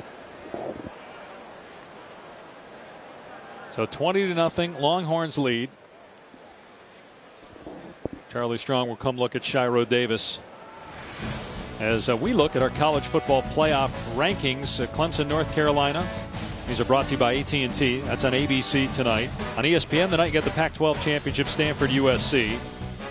Notre Dame in the clubhouse at 10-2, probably headed to a New Year's Six, but not a playoff game. And of course, if North Carolina and Florida win, then there's complete chaos. You bring Ohio State back into the picture, maybe Stanford with 2 losses, maybe even Notre Dame with 2 losses jumps back into things if Stanford loses to SC. Well, you got to figure that both Stanford and Notre Dame are 2 teams that other programs look at as saying, well, they're playing really good football right now. They'd be a difficult team to match up with. And so there's going to be some teams left out of this that have played their best football or peaking at the right time that aren't going to have an opportunity. And those ones that are have got to take advantage of it. There's Chris Callahan, just missed a 40-yard field goal. They got some work to do before they get in his range. 35 seconds to go. They still have all their timeouts. Basically, Baylor in a position right now like a baseball team is in late, where all the pitchers have been used, and they got to put a first baseman in there to throw it. Here's Johnny Jefferson, and he's going to get wrapped up after a 3-yard gain. Baylor will call it timeout. Brecken Hager on the stop, so 30 seconds remaining in the half, and it'll bring up 3rd down. So, Tom, as you've been able to kind of diagnose this game, is this all about the quarterback play and Lynx Hawthorne having to play? Is there something else you're seeing here with Baylor as to why they're struggling? Well, it is to this point. It's taken them out of their normal realm of operation, as I referenced. You know, they're so used to being able to dictate tempo, pace of the game, throw the ball vertically. They've had very few vertical attempts. The ones they have had have resulted in turnovers. So that takes them out of their play calling mode. Kendall Briles having to work around all of the different ailments that this offense has right now. So they're getting frustrated. You've seen some frustration on the sideline. We've seen some frustration erupt with Corey Coleman when things haven't gone the right way. Texas has got to take advantage of those things when they have the opportunities as they're going into the locker room right here. Much warmer up here in the booth, I'm guessing, for you this week? I don't even worry about temperature. I'm telling you, I'm talking about moisture. All right? Our pal Brian Greasy getting the Big Ten Leadership Award for his humanitarian work, so he's not with us this week. 3rd down and 7. Hawthorne in trouble and gets away. Hawthorne on the run, floats it downfield, incomplete. 22 seconds remaining in the half. It'll bring up 4th and 7. Baylor will go for it. Derek Roberson and Hughes were back there for Texas. And Derek Roberson almost made a huge play. He's their designated pass rusher off the edge for Texas, number 49. But you've got to credit the Texas defensive secondary, because when a play breaks down like that and that quarterback breaks contain and the eyes start peeking in the backfield, that's when somebody comes loose downfield. Guys like Jason Hall, 31. Duke Thomas has had a remarkable game here in the first half. Credit the secondary for the Longhorns. Big first half performance. Play clock winding down. Did they not reset the play clock? No, they did. Baylor has to call another timeout. There was a penalty flag, though, too. For illegal substitution, Baylor calls its 2nd timeout of the half. It'll be a 30-second timeout. Man. A lot of turnovers again for Baylor, just like last week when they turned it over 5 times against TCU. Here was the first one that got the quarterback hurt. Chris Johnson fumbling it away. And then Lynx Hawthorne, a receiver playing quarterback, throws 2 picks. Yeah, this is really sandlot football, and it was evident on this first throw. This was really almost an instruction. Hey, find number 1, throw it to him. And then you see late, don't ever throw back across the middle of the field late across your body. Jason Hall goes ahead and takes care of business in the secondary. Well, Baylor is going to go for a field goal here. It's going to be a 54-yard try, and they have Spencer Evans, the kickoff man, in to attempt it. Chris Callahan doesn't have the leg. So Evans, who has 33 touchbacks, but does he have the accuracy? Can he keep it between those two sticks? Certainly has the leg. And that was a liner. It would have taken somebody out if that thing went into the stands, and it almost did. And it sounded as it came off his foot, Dave, like it may have hit somebody. Boy, I don't think it did. He mishit it, I think. We could hear it from up here, I can tell you that. I think it somehow got between Texas players, that gap right there. Oh, just close. And so now Texas, with 17 seconds left, has the ball at the 38-yard line. They get a completion or two. They have a couple timeouts. They could be in position to get more points. But looks like they're just going to take a knee, and they're content to go into the locker room leading 20-0. And based on how things have gone for Texas this year, I don't blame them. Absolutely not. All Texas, but a lot of that has to do with the quarterback injuries for Baylor. Stick around at halftime. Laura Rutledge will talk with Art Briles. The Longhorns trying to finish their season 5-7. Lead Baylor at halftime 20-0. Time now for the Lexus halftime report. Here's Ed Enberg. Never mind. All right, Dave, thank you very much. It is indeed the Lexus halftime up there. Danny Cannell, Joey Galloway, I'm Adnan Burke.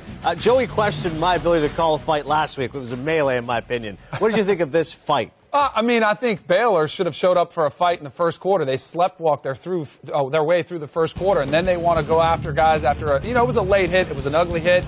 And when you get tackled in the opponent's territory and there's a lot of guys around there, you're going to see some pushing and shoving. And, there was some questionable hits there, but in the end, you just can't cross the field on the other side. You can't run from the other side.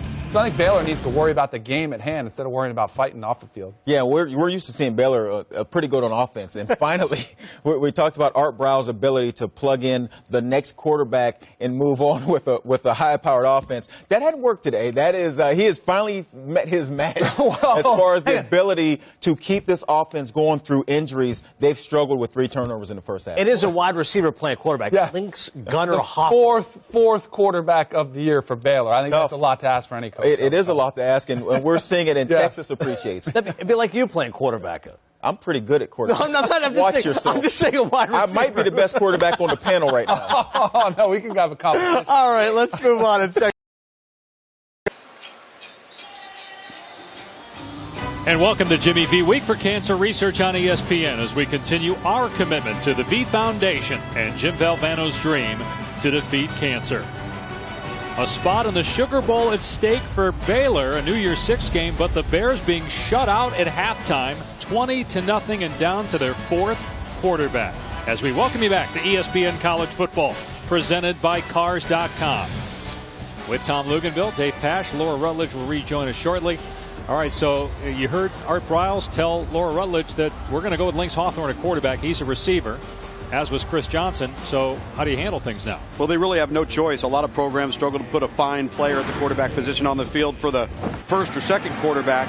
With this injury to Chris Johnson, now you're left to completely changing your entire offensive strategy of how you're going to move the football. So Chris Johnson goes down.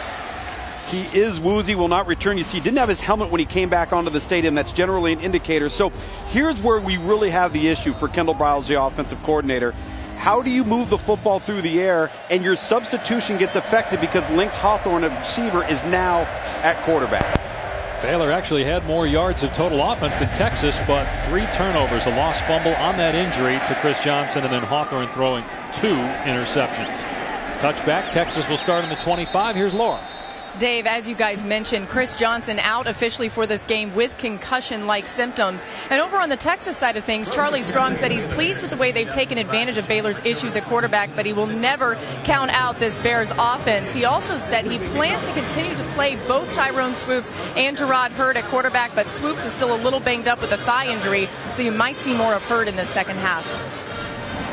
And Swoops will start the second half, Laura, and again, Baylor, yes, I understand what Charlie's saying. You got to say the right thing, but with Lynx Hawthorne, a quarterback, you wonder if they can even get first downs. Right. There's no question about it, and that's what his offense needs to do right now, get off to a fast start after deferring in the first half. See the numbers for Swoops. passing touchdown and a rushing score in that first half. They're going to keep it on the ground with Warren, and he is out to the 29-yard line. It's a run of about 4 for Warren, who had 66 yards on the ground in that first half. Warren, a true freshman who's starting at running back because of injury to Jonathan Gray and Deontay Foreman. He's made the most of his opportunity. Set the Texas freshman record a week ago with 276 yards on the ground. He'll get it here on second down, and he's across the 30, and that's it. So third down coming up. Taylor Young on the stop. Now, defensively, if you're Baylor, what's difficult to do is not to let your motions start to boil to the surface because you're frustrated with the offense's inability to move the ball. Now you end up being on the field an awful lot. So when an offense is struggling and things aren't going your way, it can permeate the entire sideline, the entire football team. Well, if you can get a takeaway, that would certainly fire up the sideline. Baylor's been very good at that this season, in the top 20 in takeaways, but the last few games they haven't been able to create turnovers. And here's Swoops on the run, and he's got nowhere to go. Planted at the line of scrimmage. Fourth down, 3 and out for Texas to start. Phil Bennett's defense coming up with a stop. Credit that defensive front, anchored by Andrew Billings, number 75, playing on Texas's side of the line of scrimmage. A really good job at the point of attack right there. And for, again, the best opportunity here is field position early for Baylor on offense. So Corey Coleman, who'd only returned 3 punts on the season coming in, because of Hawthorne having to play quarterback, they can't get him hurt. They got Coleman back returning punts. And the fair catch made at the 30-yard line. So Baylor down 20-0 on offense for the first time in the third when we come back. Scholarship funds for each field goal and extra point kicked. To date, Allstate has contributed millions in scholarship funds. With Tom Luganville, Laura Rutledge, I'm Dave Pasch in Waco. Brian Greasy at the Big Ten Championship tonight to receive the Big Ten Leadership Award. Congrats to Grease for it's a major award for all his good on-time Christmas storyline, for all his humanitarian efforts with Judy's house in Denver. Congratulations, Grease. See you in the postseason. And Johnny Jefferson taking the direct snap on the first play this half for Baylor. He gets a first down to the 42-yard line. Well, you asked about the wrinkles. What can they do? These are the types of things that you do. You come up with different ways. Now, Johnny there, Jefferson's going to stay at quarterback in the Wildcat set. You see Hawthorne, he's at the bottom of your screen in the slot, number 7. He was the guy that was in there playing quarterback in the second quarter. Here's Jefferson again off the right side, and Jefferson gets clocked after a 9-yard run by P.J. Locke. It'll be 2nd and 1.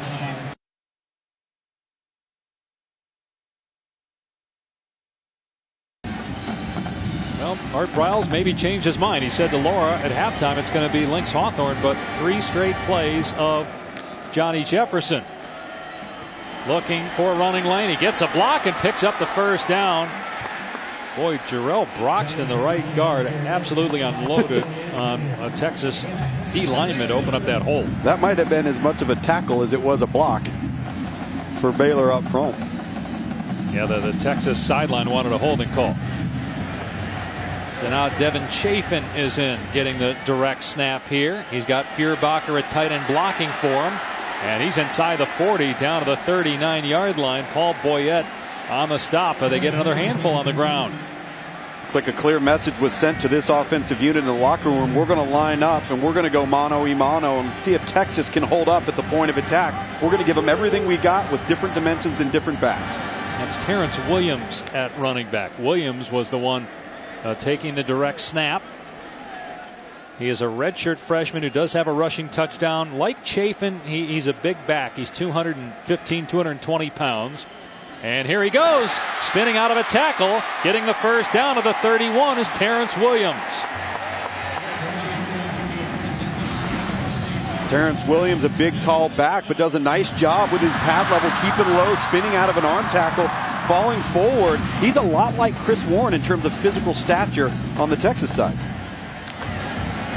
And the best drive of the game so far for Baylor. Williams into over the 25-yard line, down about the 23. Nashawn Hughes on the tackle. Now Williams, a guy that hasn't gotten a ton of carries this year just because there's so much depth at the running back position, but getting the bulk of the work here on this possession as a quarterback. They've run 6 plays, all on direct snaps to a running back. 2nd and 1. And Williams has a first down to the 20. Brought down by Brecken Hager, true freshman linebacker. If this is the approach that Baylor is going to take, the onus is going to go on the perimeter players, the Katie Cannons, the Corey Colemans, and the Jay Lees to maintain their perimeter blocks, because if they're not going to be involved in the passing game, they can't just trot off the ball anymore. This is Baylor's offense. Lynx Hawthorne is in there now at quarterback, so at least there's the threat of a pass. Don't know if we'll see one. Nope, he's going to hand it off. Jefferson inside the 15, breaks a tackle. Touchdown, Baylor.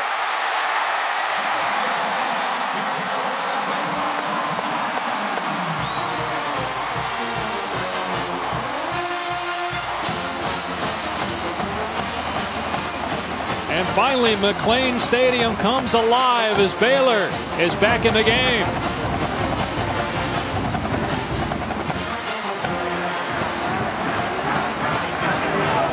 Johnny Jefferson with his 5th rushing touchdown of the season. 8 plays, 69-yard scoring drive, all run plays. 20-7 Texas. What a statement for Baylor. After Texas receives the ball, they come right back. Consecutive run plays. It's all Baylor Bears on the ground. Texas better come with an answer if they want to keep the lead over the Bears. Well, technically, Baylor's now used 6 different quarterbacks this year, because they went direct snap to Johnny Jefferson and Terrence Williams that entire scoring drive. Each carried it 4 times. Jefferson gets the touchdown, and Baylor is finally on the board.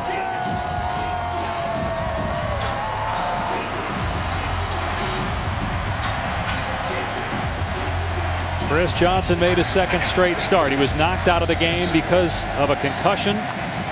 Lynx Hawthorne came in through 2 picks. He's a receiver, basically. We'll see if we see more of him. Here's Newsom on the return. Over the 20-yard line. And knocked out of bounds at the 24. Let's take a look at today's AT&T strong performance. And this is Jefferson and Williams sharing carries on that touchdown drive that featured all run plays on direct snaps, with the exception of the touchdown.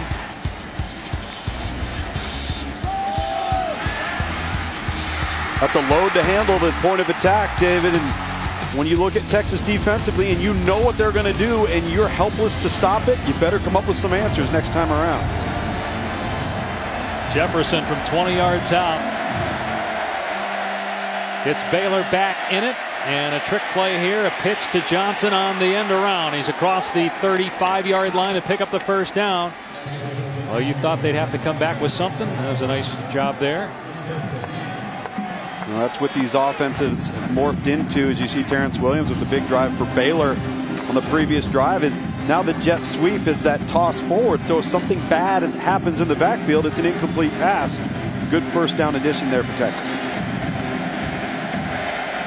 Tyrone Swoop started the game. He's starting the 2nd half, and he's going to throw it here on first down. Into traffic. It's caught in Baylor territory by Johnson, with Chance Waz in coverage, and it's a pickup of 17. Dejae Johnson just goes up and gets it. Cradle catches it right in front of Chance Waz, and the flat underneath defender there, number 48, Trevon Blanchard, unable to make the play. Chris Warren stood up by Jamal Palmer.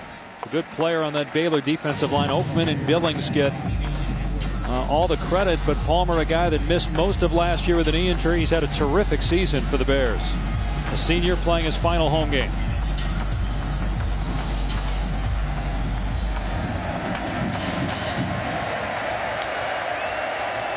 Swoops rolling to his right, incomplete. Diving attempt by Beck, but he'd have to dive pretty far to catch that ball. 3rd and long. When you're going to make those naked type actions in the backfield, you've got to snap your head around and sprint to the mark if you're Tyrone Swoops, so you can account for that free rusher off the edge. And it didn't allow for an accurate throw and for Swoops to get his shoulder square to the line of scrimmage.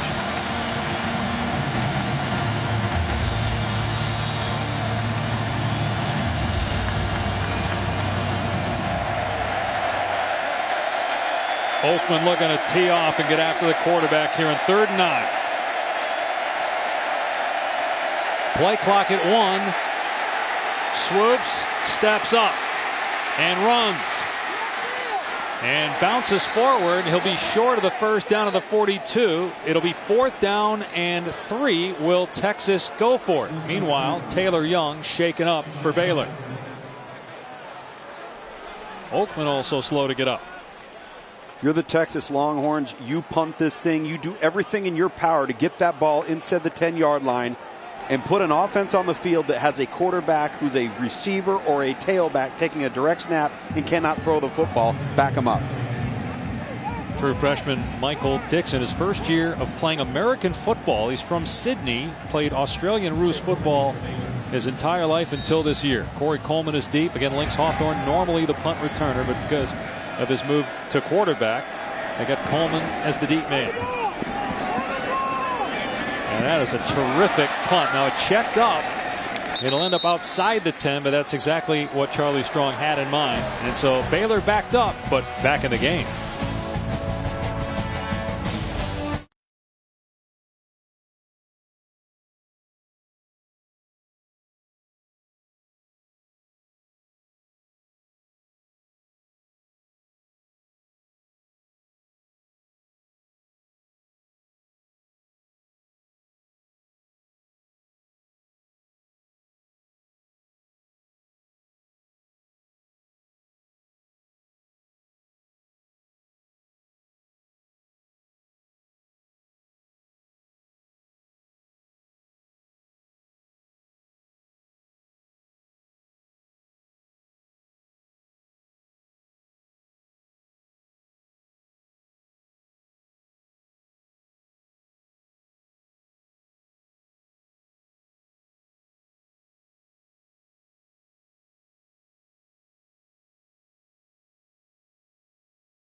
I know lately back-to-back, but prior to 2011, they only had one. That was back in 1980.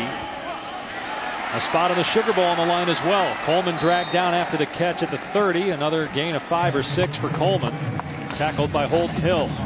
When Holton Hill keeps giving that cushion to Corey Coleman, but if I'm Texas on defense, I'm going to get inside shade for Holton Hill, and I'm going to force Corey Coleman to the sideline and see if Lynx Hawthorne can throw the vertical ball downfield. Now they got the direct snap set up here with Hawthorne split wide. It's Johnny Jefferson running, and Jefferson powers past the marker to move the chains. Baylor's offensive line starting to lean on Texas right now. Having a lot of success on the ground here in the second half. I like the approach from Kendall Browse, the offensive coordinator. This is who they are right now, so they've got to come up with a plan that accentuates the strengths of all of these backs and everybody touching the football in the backfield, and they've done it to open up the third quarter here. 245 yards, 82 of those coming here in the third quarter as Hawthorne throws complete to Jay Lee at the 41. He's pushed out by Davis. They're getting 5 yards a pop on first down. That hitch route, again, it's an easy confidence throw, no underneath coverage, one-on-one, and that's what you want to give a quarterback with not a lot of experience in the passing game. Jefferson is back in now at quarterback to take the direct snap. Here comes a run. Picks a hole. Near the first down. It'll come up just short. It'll bring up third down.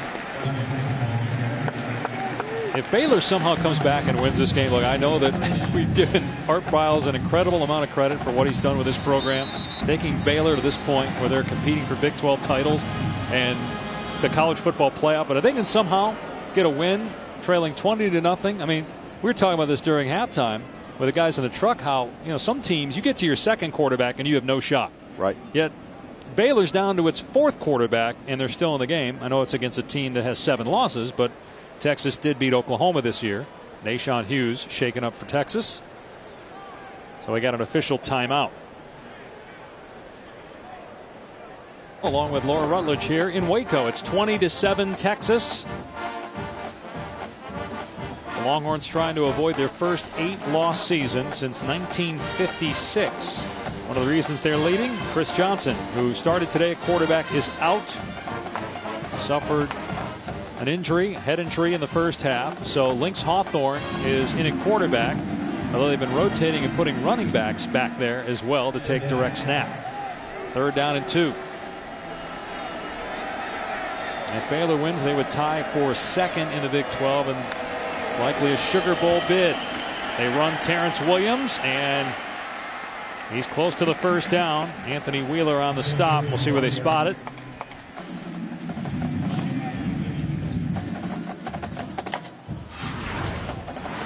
I believe the second effort here from Williams is he extends this ball, and he may have had it on first effort. You're going to see that ball extend over. He's clearly got the yard to gain for the first down.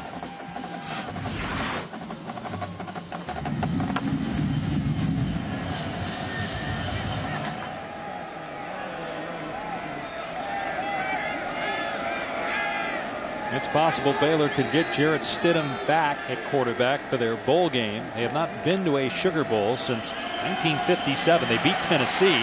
Hawthorne rolling out looking to throw and throws it away. It was a smart play by Hawthorne with Jason Hall chasing. Here in Waco at beautiful McLean Stadium on a great day. Temperature in the mid-50s. Laura Rutledge down on the field. Tom Luganbill in the booth. I'm Dave Pash. As mentioned, a spot in a New Year's Six game at stake for Baylor, playing without Seth Russell, Jarrett Stidham, and now Chris Johnson at quarterback. Texas only 1 score in the last 7 drives after getting off to a great start. They did have 3 takeaways and had good field position because of those turnovers, which certainly helped. And now Terrence Williams is in to take the direct snap here at quarterback, running the Wildcat on 2nd and 10. And he's across midfield into Texas territory. Forward progress to the 46. 8 yards. 3rd and short coming up at Gus Penning. They keep running the tight end there through the hole to set up the rush lane. Looks like we've got another Texas defender down, and that appears to be Jason Hall. Well, Texas has had injury problems all year. With more on that, here's Laura. They're losing some firepower down here, guys. Duke Thomas, Texas cornerback, went into the locker room for cramping, and then Nashawn Hughes dealing with a right knee injury. I'll continue to update with more information as I get it.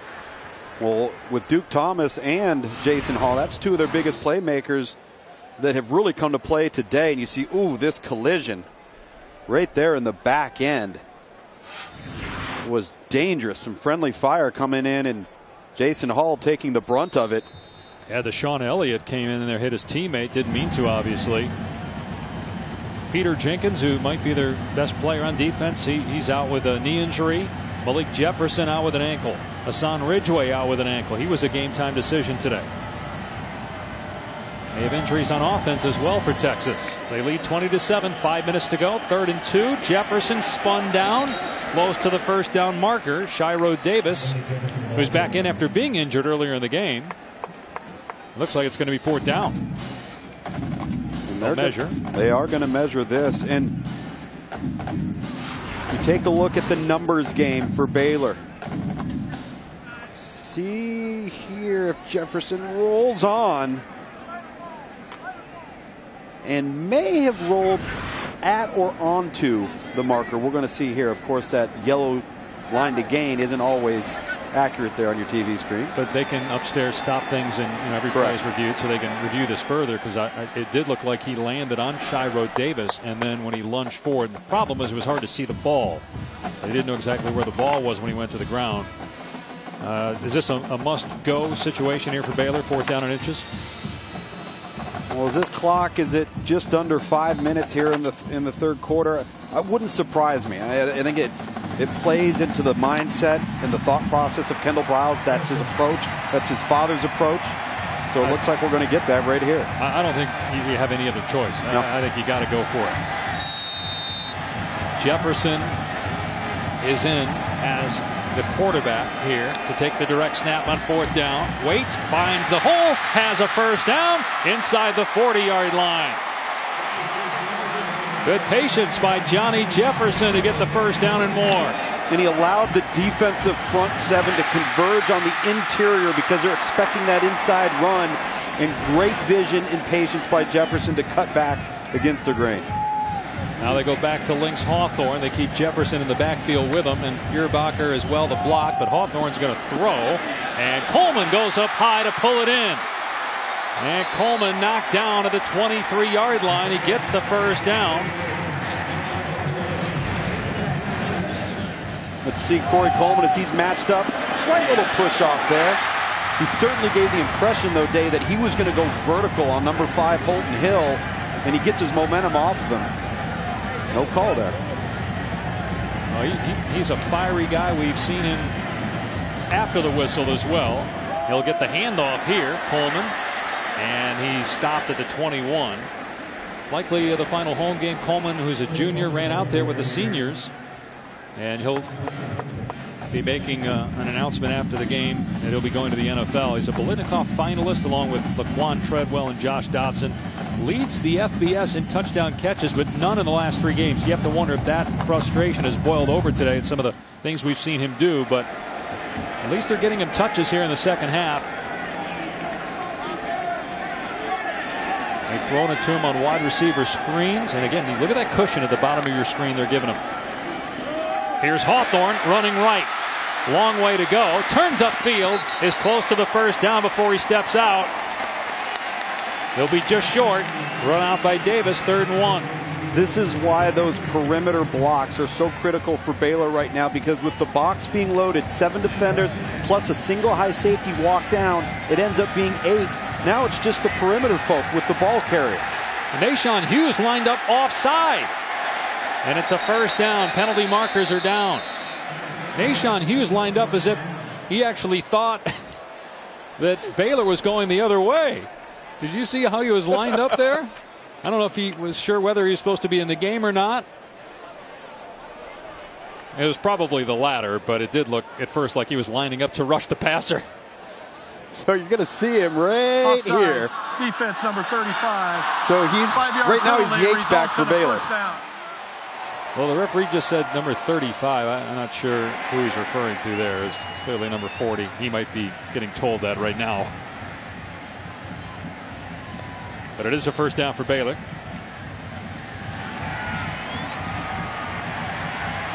First and goal on the 9. Trying to get within one score with 3 minutes to go here in the third. He felt if he stood really still, nobody would see him.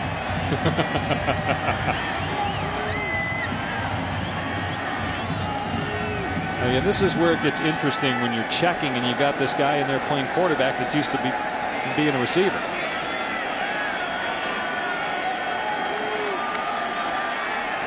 Play clock winding down.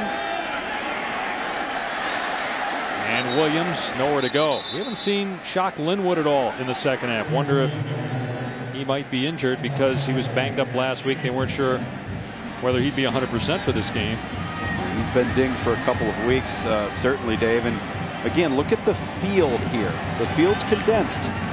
That's an advantage, particularly versus the passing game here, which we haven't seen from Baylor for Texas. Makes you really be able to focus on the run game. 16th play of the drive coming up. This possession started around the Baylor 10. Hawthorne will keep. He's inside the 10 and gets picked up and body slammed at the 6-yard line by John Bonney. It'll be 3rd and goal from there. It's a really good open field tackle in space by John Bonney, and we've seen that from the secondary for Texas all day long. Nothing Lynx Hawthorne could do to make the defender miss. And here we sit with 3rd down. See Advance Bedford dials up a blitz here. 8 in the box for 3rd and goal.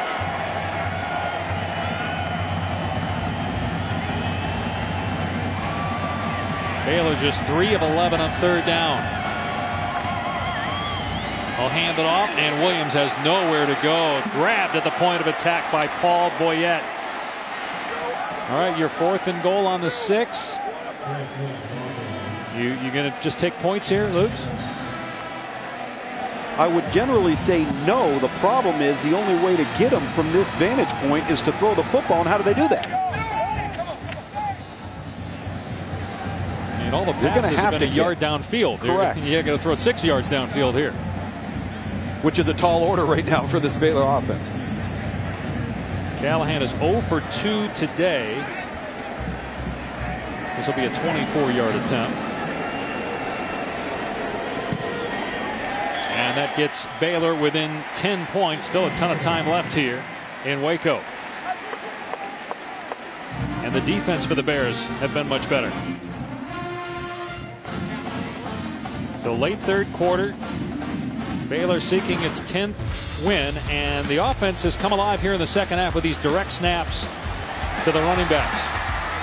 Very clear that Baylor had a plan, and it was to run the football effectively, outnumber Texas in the box by having the direct snap, be the ball carrier, and the handoff to Jefferson here to get the touchdown. Now, the area of concern, Dave, if you're Baylor going forward, is this last drive that resulted in a field goal took a lot of time off the clock. If you can't throw the football, the clock is not your friend right now. Although part of the reason it took so long is because the drive started at their 11. Yeah. They can't throw it downfield. But even though they scored, because Texas was able to pin them back, force them to go the entire distance, the clock still plays in Texas' favor. That offensive line for Baylor led by Spencer Durango, 4-year starter playing his final home game. He's an Outland Trophy finalist, an academic All-American, a finance major, will be a high draft pick.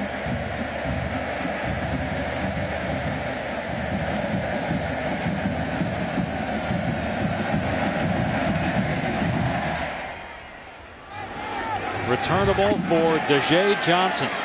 He stumbles, but has a lot of running room. He's across the 35. Johnson in the Baylor territory. No flags down. Texas will start on Baylor's side of the field. All right, let's test Luke's. Grease has not been good at this all year, so can you do any better? The Aflac trivia question. The last 5 Heisman Trophy winners from the Big 12 have been quarterbacks. So who is the last non-quarterback winner from the Big 12? Oh. Did you sneak a look at the answer on the card? No, but I mean, it's got to have something tied to do with one of these two teams, so I'm going to rack my little brain on this one. It's a good guess, by the way, that it would have to do with one of these two teams as we're calling this game. As Chris Warren has grabbed. Doesn't matter. He said Big 12. It could be somebody else for the Big 12. A 1-yard pickup. We're going to have to keep you in suspense, I think, Tom, and wait till the fourth quarter. I think I have it, though. Greasy just texted in the answer from the Big Ten Championship where he's getting his leadership award. He thought he would lead the way and pick the winner. All right, so that's the end of 3 here in Waco. Can Texas hang on and get its 5th win? They lead by 10.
this decision if they go with the right package, and that is make sure the quarterback's running the football here.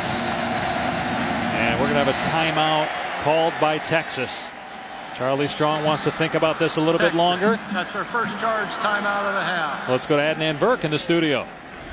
Thank you very much, Dave. We'll update you on the Conference USA match between Southern Miss and Western Kentucky. It's over on ESPN2. This is Brandon Dowdy here to Taiwan Taylor. The Hilltoppers right now leading this one 31-28. Can you get any more wide open in the end zone? Also, just a reminder, Gonzaga and Arizona's come up next. Hey, let me take a selfie, especially when it's Jay Billis in the house. Just under 30 minutes away from a little college basketball action. Dave, I know you appreciate the hoops as well. Back to you, sir. I still got a month to go before with Bill Walton. Let me just enjoy the next 4 weeks, Adnan, back here in Waco, where Baylor is trailing Texas 20-10. So, so you could argue, hey, should Texas blow that time out there? But obviously this is a big decision, and it looks like they're still going to go for it because Jay Norvell is talking to Tyrone Swoops. But I don't know, Luke, you got a 10-point lead.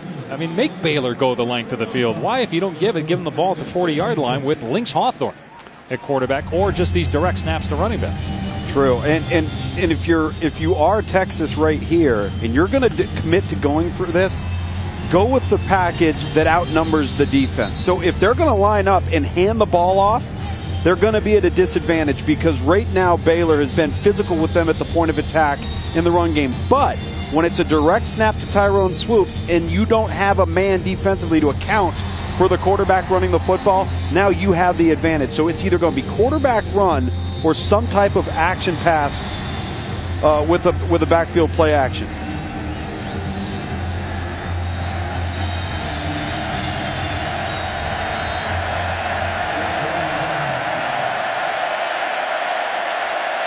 Here's Swoops, and he's able to power close to the marker. Boy, the spot, though, looks short. They must have ruled that when his knee went down, the ball was short of the marker. It's Baylor ball. Texas doesn't get it. And again, I think that was a poor decision by Charlie Strong to risk it there. Wow. Oh, yeah, he definitely It's a good spot, and it's a good call by the officiating crew and the line judge and the head linesman coming in. You see the leg down and the elbow down right there. Prior to the 38-yard line, Art Briles got to be pleased with his defense. Baylor knew what was coming, and they executed it. But again, that last drive for Baylor took 6 or 7 minutes. They had to go the length of the field and settle for a field goal. Why not just punt it? Why bother trying to go for it there? This may well take that long, too, just from your own 39. You're in a situation where you can't throw the ball down the field at all. Every time they've tried, the ball's been intercepted because they've got Lynx Hawthorne at quarterback as a wide receiver. Or Johnny Jefferson is in there right now just to take the direct snap and run the ball. Jefferson finds a crease at the 45 into Texas territory. Spun down to the 48 by Devontae Davis, a 12-yard run. Texas knows what's coming. They've got 7 men in the box plus a single high safety walking down late with no regard for the passing game whatsoever and have not been able to stop the run here in the third quarter and the early going of the fourth. Jefferson inside the 40. Close to the 37. Now, Tom, you're Texas. You know this is coming when you see those running backs in the backfield. How do you counter defensively? Well, right now they're going to have to bring that safety out of the middle of the field, and they're going to bring him down into the box. And right now it's number 24, Terrence Singleton. See how high he's set back in his single high set. I'd walk him down right now and force Baylor to have to make a throw one-on-one versus coverage. Man, I went to Syracuse. I'm not a math wizard, but 7 is better than 6, and that's what Baylor has against 6 in the box for Texas. And here the Bears pound it again. They had numbers, and it's a 6-yard run inside the 35. And now what's starting to happen is those defenders that are lined up over the slots right now for Baylor's receivers are starting to peek in the backfield, and when they see run, they're immediately inserting. So what comes off of that? The pop pass to the slot down the seam if they're so inclined and the opportunity presents itself. Now they bring an extra man in the box, and this is interesting. So you got Terrence Williams. They're checking now. to the sideline. Anyway, they let him throw the ball here on 2nd and 4. If you do, it's going to have to go to the top of the screen where you see the defender right there for Texas walking up. They brought him, but they ran it anyway, and Williams has a first down to the 27. Anthony Wheeler there with Jackson on the tackle, but it's a fresh set of downs for Baylor, down 10 early in the 4th. Yeah, they end up running the football away from pressure. There's Vance Bedford, the defensive coordinator, trying to hang on right now on defense.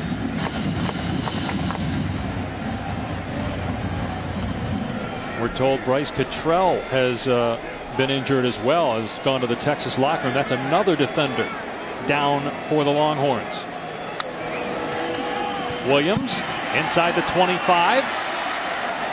And Timothy Cole gets a hold of him at the 22-yard line. 5 more yards on the ground. Right now, Baylor's formations are a huge advantage for Texas because they're splitting 2 receivers out to each side so wide out by the numbers that you eliminate 4 defenders before the ball's even snapped. It's all about in-the-box play and whether or not that 7th or 8th defender can make the play against the run for Baylor.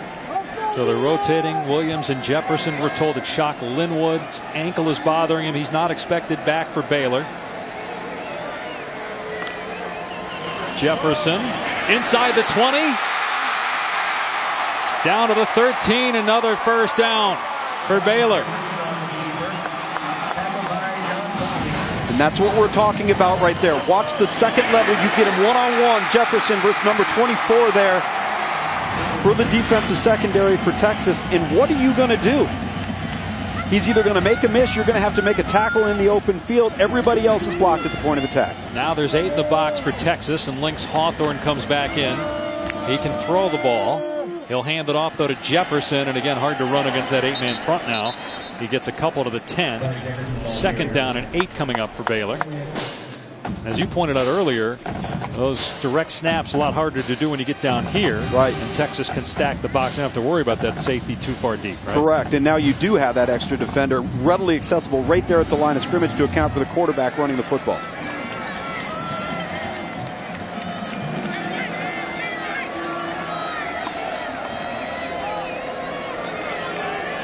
See Terrence Singleton, 24 there, walking up into the box.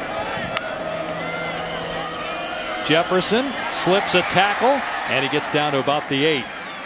They'll pick up just a couple more. It'll bring up 3rd down. And again, Baylor's in a situation here where they can get 3. They don't have to score the touchdown here. They just want to get some points. So we'll see what they call on 3rd down. They need to do it quickly here, though, because the clock's continuing to run down. We're going to be under 10 minutes here in just a moment. And 3 points if the clock runs isn't positive.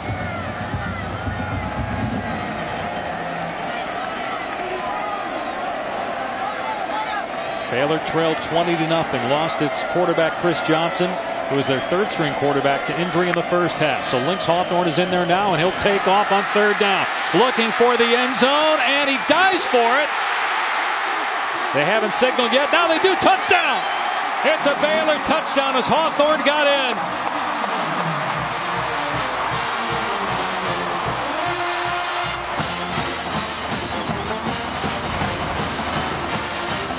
Let's take a look at Hawthorne here. What a great play to sneak that ball inside the pylon. His entire body is elevated. Just look at that. Oh my goodness. What a tremendous effort on behalf of Hawthorne. And Dave, to your point, the decision to go for it on 4th down, if you're Texas on that previous offensive drive, may cost them here in the 4th quarter. Callahan puts it through. It's a 3-point game. 17 unanswered points for Baylor. 17 unanswered points without an attempted pass past 5 yards down the field for this Baylor offense that's had to do it with a workmanlike blue-collar attitude, toughness at the point of attack. 17 unanswered points, down by 3. jimmyv.org or call 1-800-4JIMMY-V to donate. All donations benefit the V Foundation for Cancer Research. Beautiful day in Waco.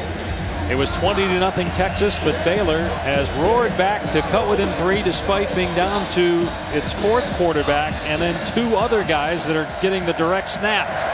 See if they kick it away from DeJay Johnson. His last return was fantastic. They do. It'll be Newsome for the Longhorns. And he will not even make it to the 20-yard line. That was well covered by Baylor. Lee Bristow was down there. Checking with Laura. Before Baylor's most recent touchdown, defensive coordinator Phil Bennett looked into his little crystal ball and he said, hey, we're going to score right here, guys, and then we're going to win the game. He looked at his defense, fired them up. They're all fired up on this Baylor sideline. And it's night and day different from what it was when they were scoreless earlier in this game. The sideline electric on the Baylor side. And so is the crowd, Laura. There's the quarterbacks. You got Jarrett Stidham, who's out with the ankle injury. Seth Russell with the neck injury. Chris Johnson with a head injury. And Swoops is in the game at quarterback for Texas. He throws complete to John Burt. And they'll give him forward progress to about the 26-yard line. Important throw there for Tyrone Swoops to get to a manageable second down and then third down situation, backed up for the first time. Poor field position for the Texas offense to start the drive. It is interesting that since we were told that Gerard Hurd's okay, that they're still going with Swoops, even though the offense has stalled here the last quarter and a half. They run it on 2nd and 3. There's nowhere to go for Chris Warren. There's Jamal Palmer again. Avion Edwards in there as well. So we got a third down coming up here for Texas. We've talked about Texas defensively. Were they able to deal with the fact that Baylor can't throw the football to move the ball? Well, it didn't matter. Well, Texas hasn't been able to throw the football very well either, Dave, and Baylor knows it. Swoops 10 of 17 throwing the football. Only 4 completions in the second half for Texas. The Longhorns trying to avoid an 8th loss. That has not happened in Austin since 1956. Swoops will throw it, and it's caught by Beck for a first down. Faked the run, dropped back, and dumped it off, and they moved the chains. This was the play call they should have gone with when they tried to convert on 4th down. You fake the quarterback power, you drop off Andrew Beck into the flat. Very well designed and well executed. He could have taken his pick. There were 2 guys out there. Dorian Leonard was there as well for Swoops. Here's Warren off the right edge and able to get rid of a defender. Fall forward to get the first down at 232 pounds. True freshman. Rockwall, Texas. Grew up. Was born anyway in Seattle when his dad was playing for the Seahawks. His dad then went to the Cowboys. Chris moved to Dallas. And it was interesting when he was being recruited. There was talk of Charlie Strong being let go, and his parents came out and said, if Charlie Strong is not back, then we're probably going somewhere else. It'll be a lot of Warren here on this drive. He's into Baylor territory. Takes 5 guys to get him down at the 47-yard line, a 5-yard run. Situational awareness right now for Chris Warren is critical. And what I mean by that is understanding that you are controlling the line of scrimmage in the run game. The ball is in your hands. You've got to stay inbounds. The clock is winding down. And most importantly, ball security.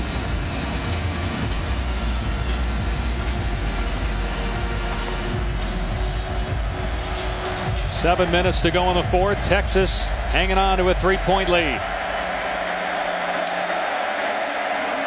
It's Warren again straight ahead. He'll be short of the first down. Stopped at the 44 by Taylor Young.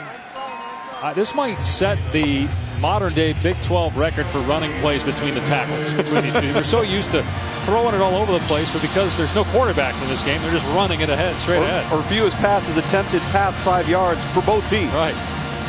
When was the last pass downfield by either team in this game? My memory doesn't go back that far, Dave. 3rd and 2. Swoops again, drops back to throw, and he's got Beck again for a first down inside the 40 at the 38-yard line. Thank goodness for the execution of this offense on this drive, because that play in the previous conversion is the play once again they should have called on 4th down when they didn't convert. This was off into the flat. This is an offshoot of their 18-wheeler package where you've got 47, 42, and 36 in the backfield along with Tyrone Swoops. Predominantly run formation. They throw it well on this drive. You saw that look at Jay Norvell as the play caller. So when he dials up here for Swoops on first down inside the 40-yard line, they're going to keep it in his hands. And Swoops is free, breaking a tackle and getting a first down to the 26-yard line. A 12-yard run for Tyrone Swoops. This is reminiscent of exactly what Texas did when they started to take control of the game versus Oklahoma. They got into this offensive set. Everybody in the stadium knew what they were going to do, and they did it anyway. And now Tyrone Swoops has got to take control of this game, make smart decisions with the football. We have a stoppage of play for an injury with Bo Blackshear shaken up for Baylor. They just got him back from injury.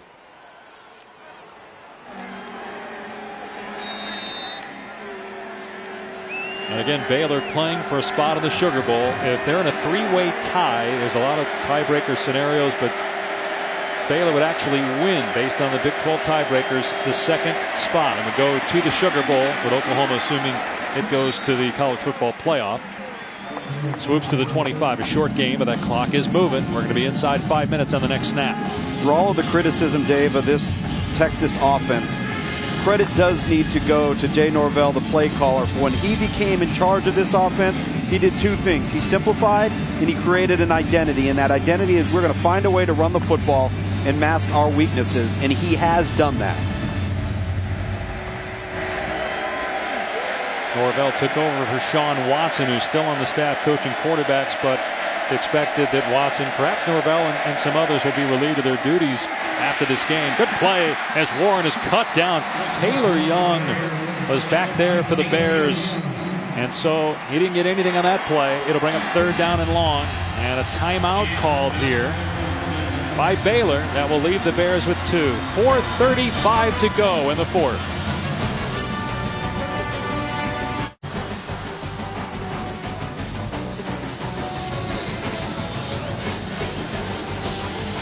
At the Heisman House, Robert Griffin III, the only Baylor Heisman Trophy winner. You saw Mike Singletary, Baylor great, in there with Neil Everett. Nissan Heisman House will be at the college football playoff. Meanwhile, Texas with its longest drive of the game, just over 5 minutes. They converted twice on third down on this drive. They had only one third down conversion all game. Swoops in the shotgun. And he pitches it. Warren gets outside. And did he get the first down? No, he stepped out. He stepped out at the 19, 3 yards short, bringing up fourth down.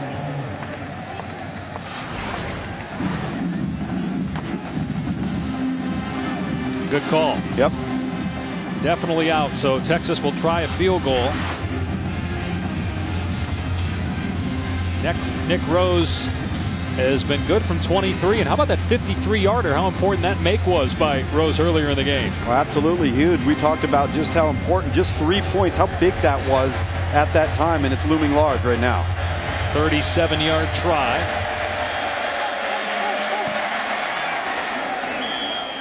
And it's good. So Texas leads by 6, but it's possible that Baylor could win the game on its next possession. 3:59 on the clock. And the Longhorns trying to finish the season 5-7. Extend their lead to 6. On 20th ranked USC. The Cardinal already beat the Trojans once this year. And if there's some chaos that happens in the top 5, then who knows? Stanford could still get in. College Football Playoff Selection Committee about an hour and a half away in Grapevine, Texas, watching all the games today.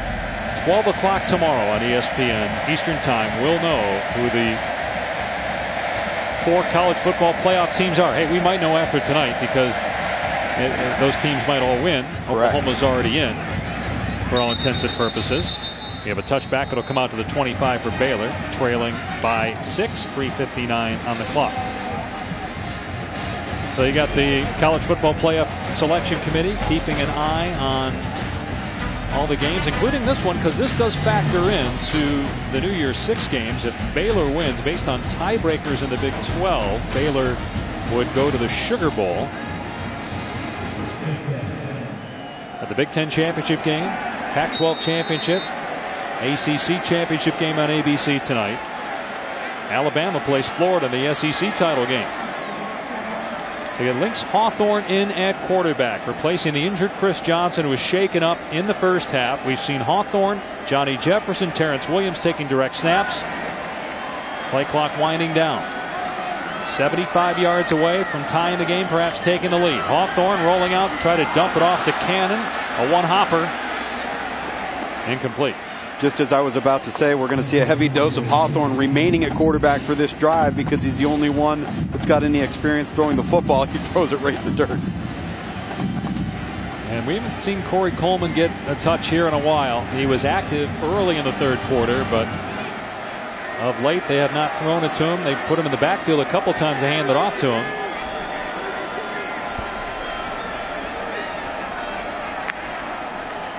Hawthorne will hand it off to Jefferson. He gets to about the 30. Picks up 5. 3rd and 5 coming up here for the Bears. They have 2 timeouts remaining. 3:40 on the clock. And it's sooner or later, as you continue to see Corey Coleman, he's matched up versus Devante Davis, a true freshman on the perimeter, be towards the top of your screen with no safety help in the middle of the field, whether it's a double move, a slant and go, hitch and go. Give him a chance downfield one-on-one to win the matchup versus Texas and try and get an explosive play here.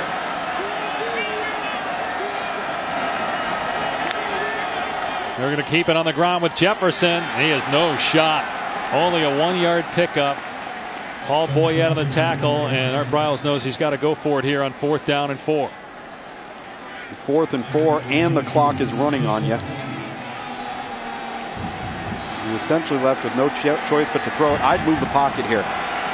Change the launch point. Make the quarterback, Lynx Hawthorne, a run-pass threat on the perimeter. That's possible. You could still punt it with your timeouts, get the ball back, but you wouldn't have a lot of time on the clock. You used the timeout earlier, so you have 2 left. So Briles electing to go on 4th and 4. A lot of time coming off the clock here, Dave. Hawthorne will hand it off, and Jefferson has the first down. He fumbled the ball. Texas recovers. Poona Ford has made plays all game, comes up with a recovery at the 43-yard line after Jefferson had picked up the first down.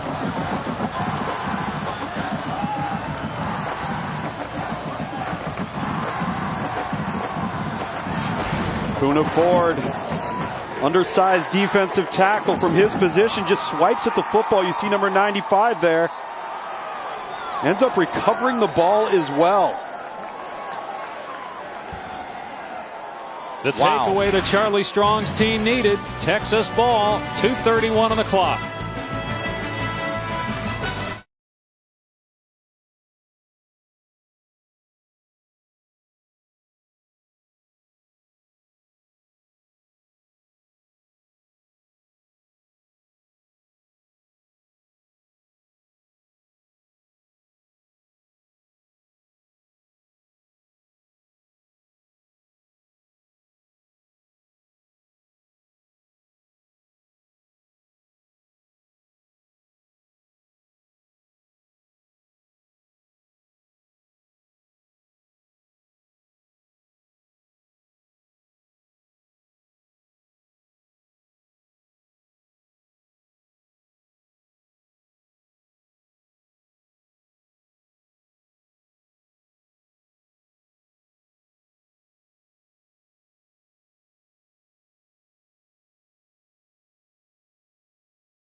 Arizona Gonzaga at 3:15.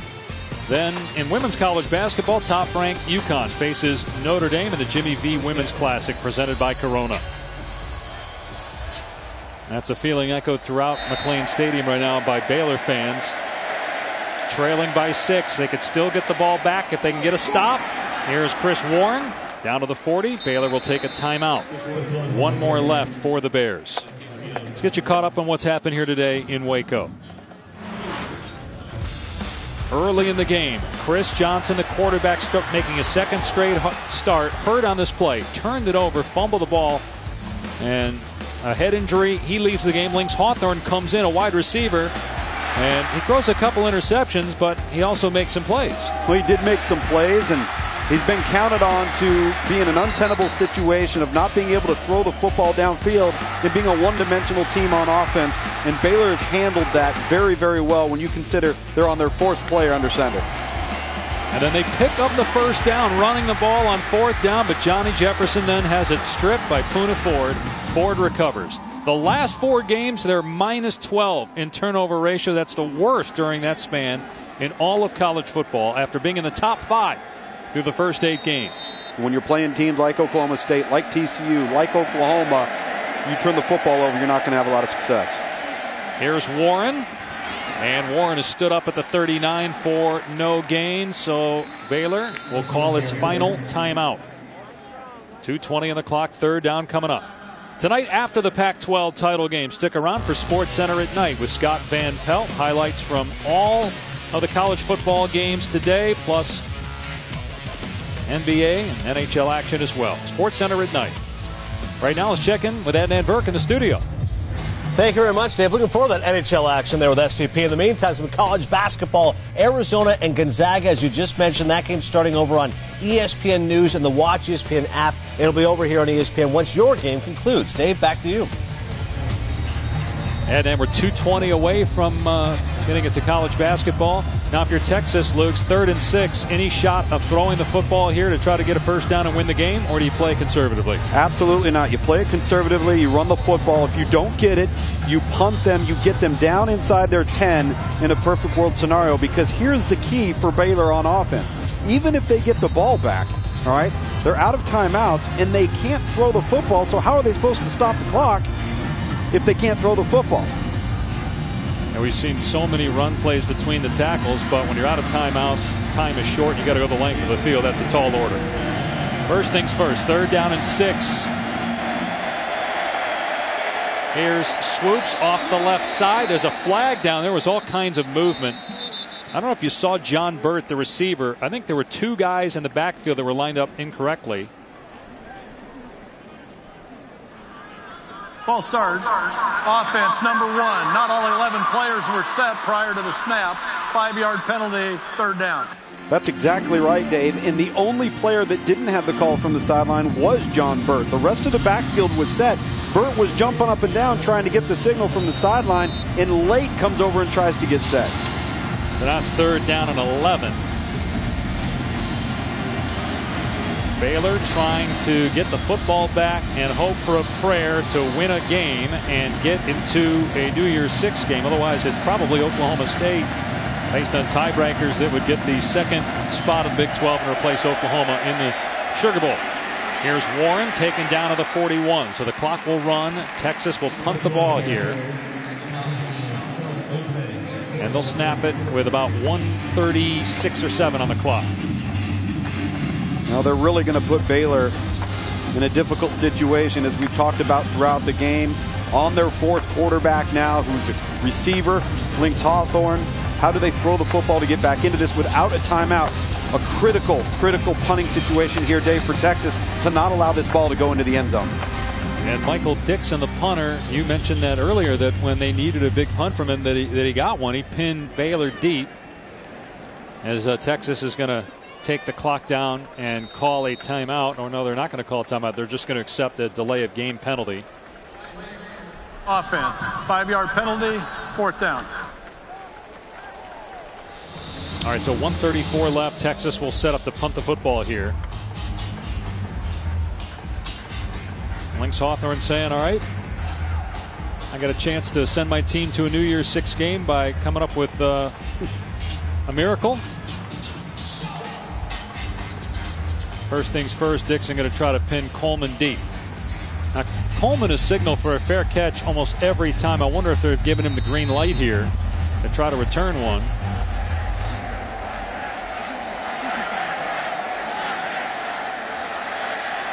Baylor going to come after the punt here.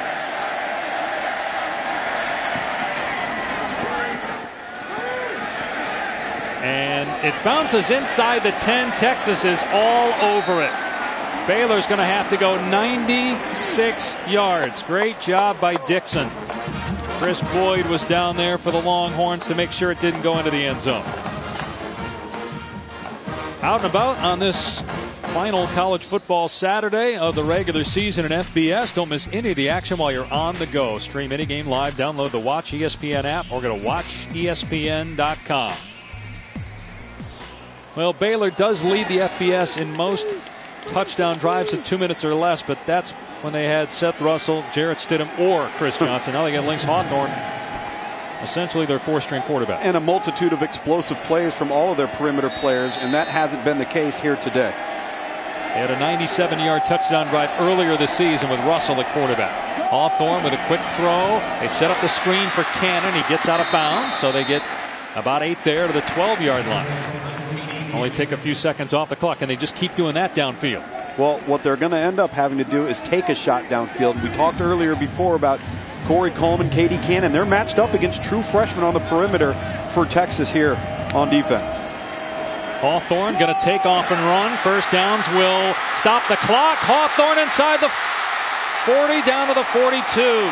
Elliott on the tackle. The clock will stop with 1:12 to go. They're at their own 42-yard line.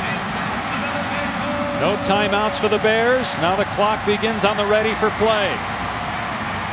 Hawthorne will throw, in trouble, being chased. And he throws it away. That ball did not get past the line of scrimmage. He was outside the pocket. Was there a receiver in the area? No, there was not. That's why they're going to call grounding here. And that's because he's not a quarterback. He doesn't remember what he's supposed to do. He's got to get it through the neutral zone when you're outside the pocket unless there is a receiver in the area. Baylor coaches right now trying to point to K.D. Cannon on the sideline as being in the vicinity. He might have crept into the vicinity late, though. Intentional grounding on the offense. Be a loss of down at the spot of the foul. It'll be third down. It's a big play there. Again, Hawthorne not used to doing this. Probably didn't know what he's supposed to do rule-wise. You got to get it past the 42.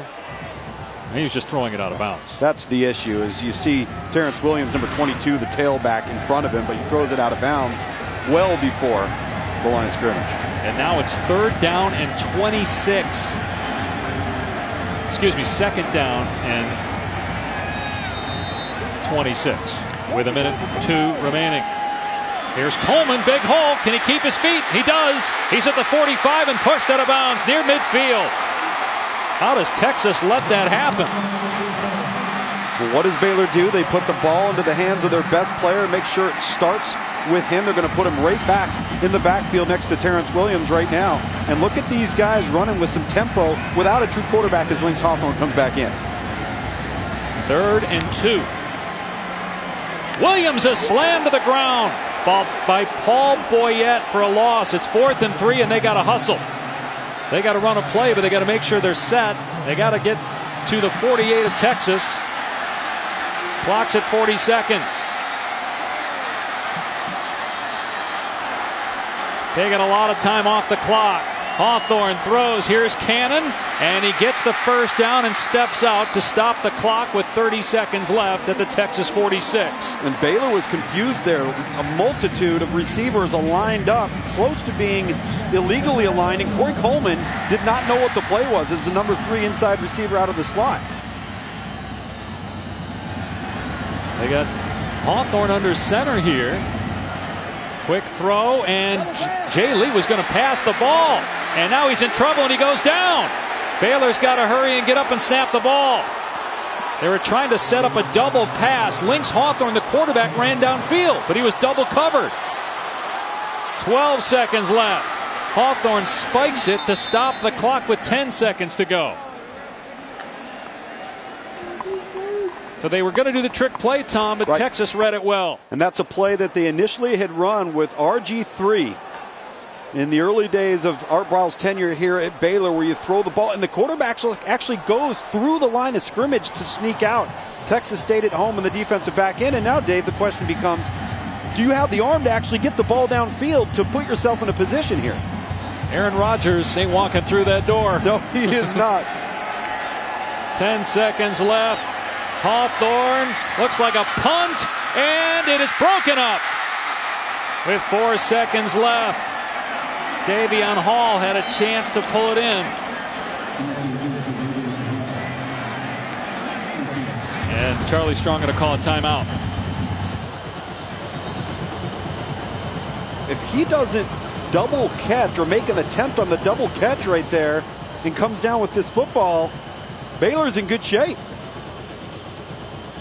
Although you wonder if he catches it, do they have enough time to get down there? They would stop the clock, reset the chains, but then on the ready for play, can you get under there with a guy who's not used to spiking the ball and do it in time? That's the difficulty and the challenge for a situation here that you don't have a contingency plan for. You know, you can work your first quarterback and your second quarterback and your third quarterback, but for Baylor, coming into this week, it was a walk-on option or moving receivers and running backs into the backfield, and that's what they've chosen to do. And it's been an admirable effort, but when you become that one-dimensional, it's so difficult. If I'm Charlie Strong now, it's very clear that Lynx Hawthorne can't get the ball anywhere near the goal line. Keep the ball in front of you on defense, Texas. The only other quarterback that they have is a true freshman walk-on in Zach Benema. And actually, Hawthorne's not in the game. They probably said, who's got the best arm? And they think it's Johnny Jefferson, so they put him in. Or they're going to do some short throws and try and lateral this thing downfield if they feel that's an even better option to juggle the ball around a little bit amongst their playmakers. Texas has 3 men deep.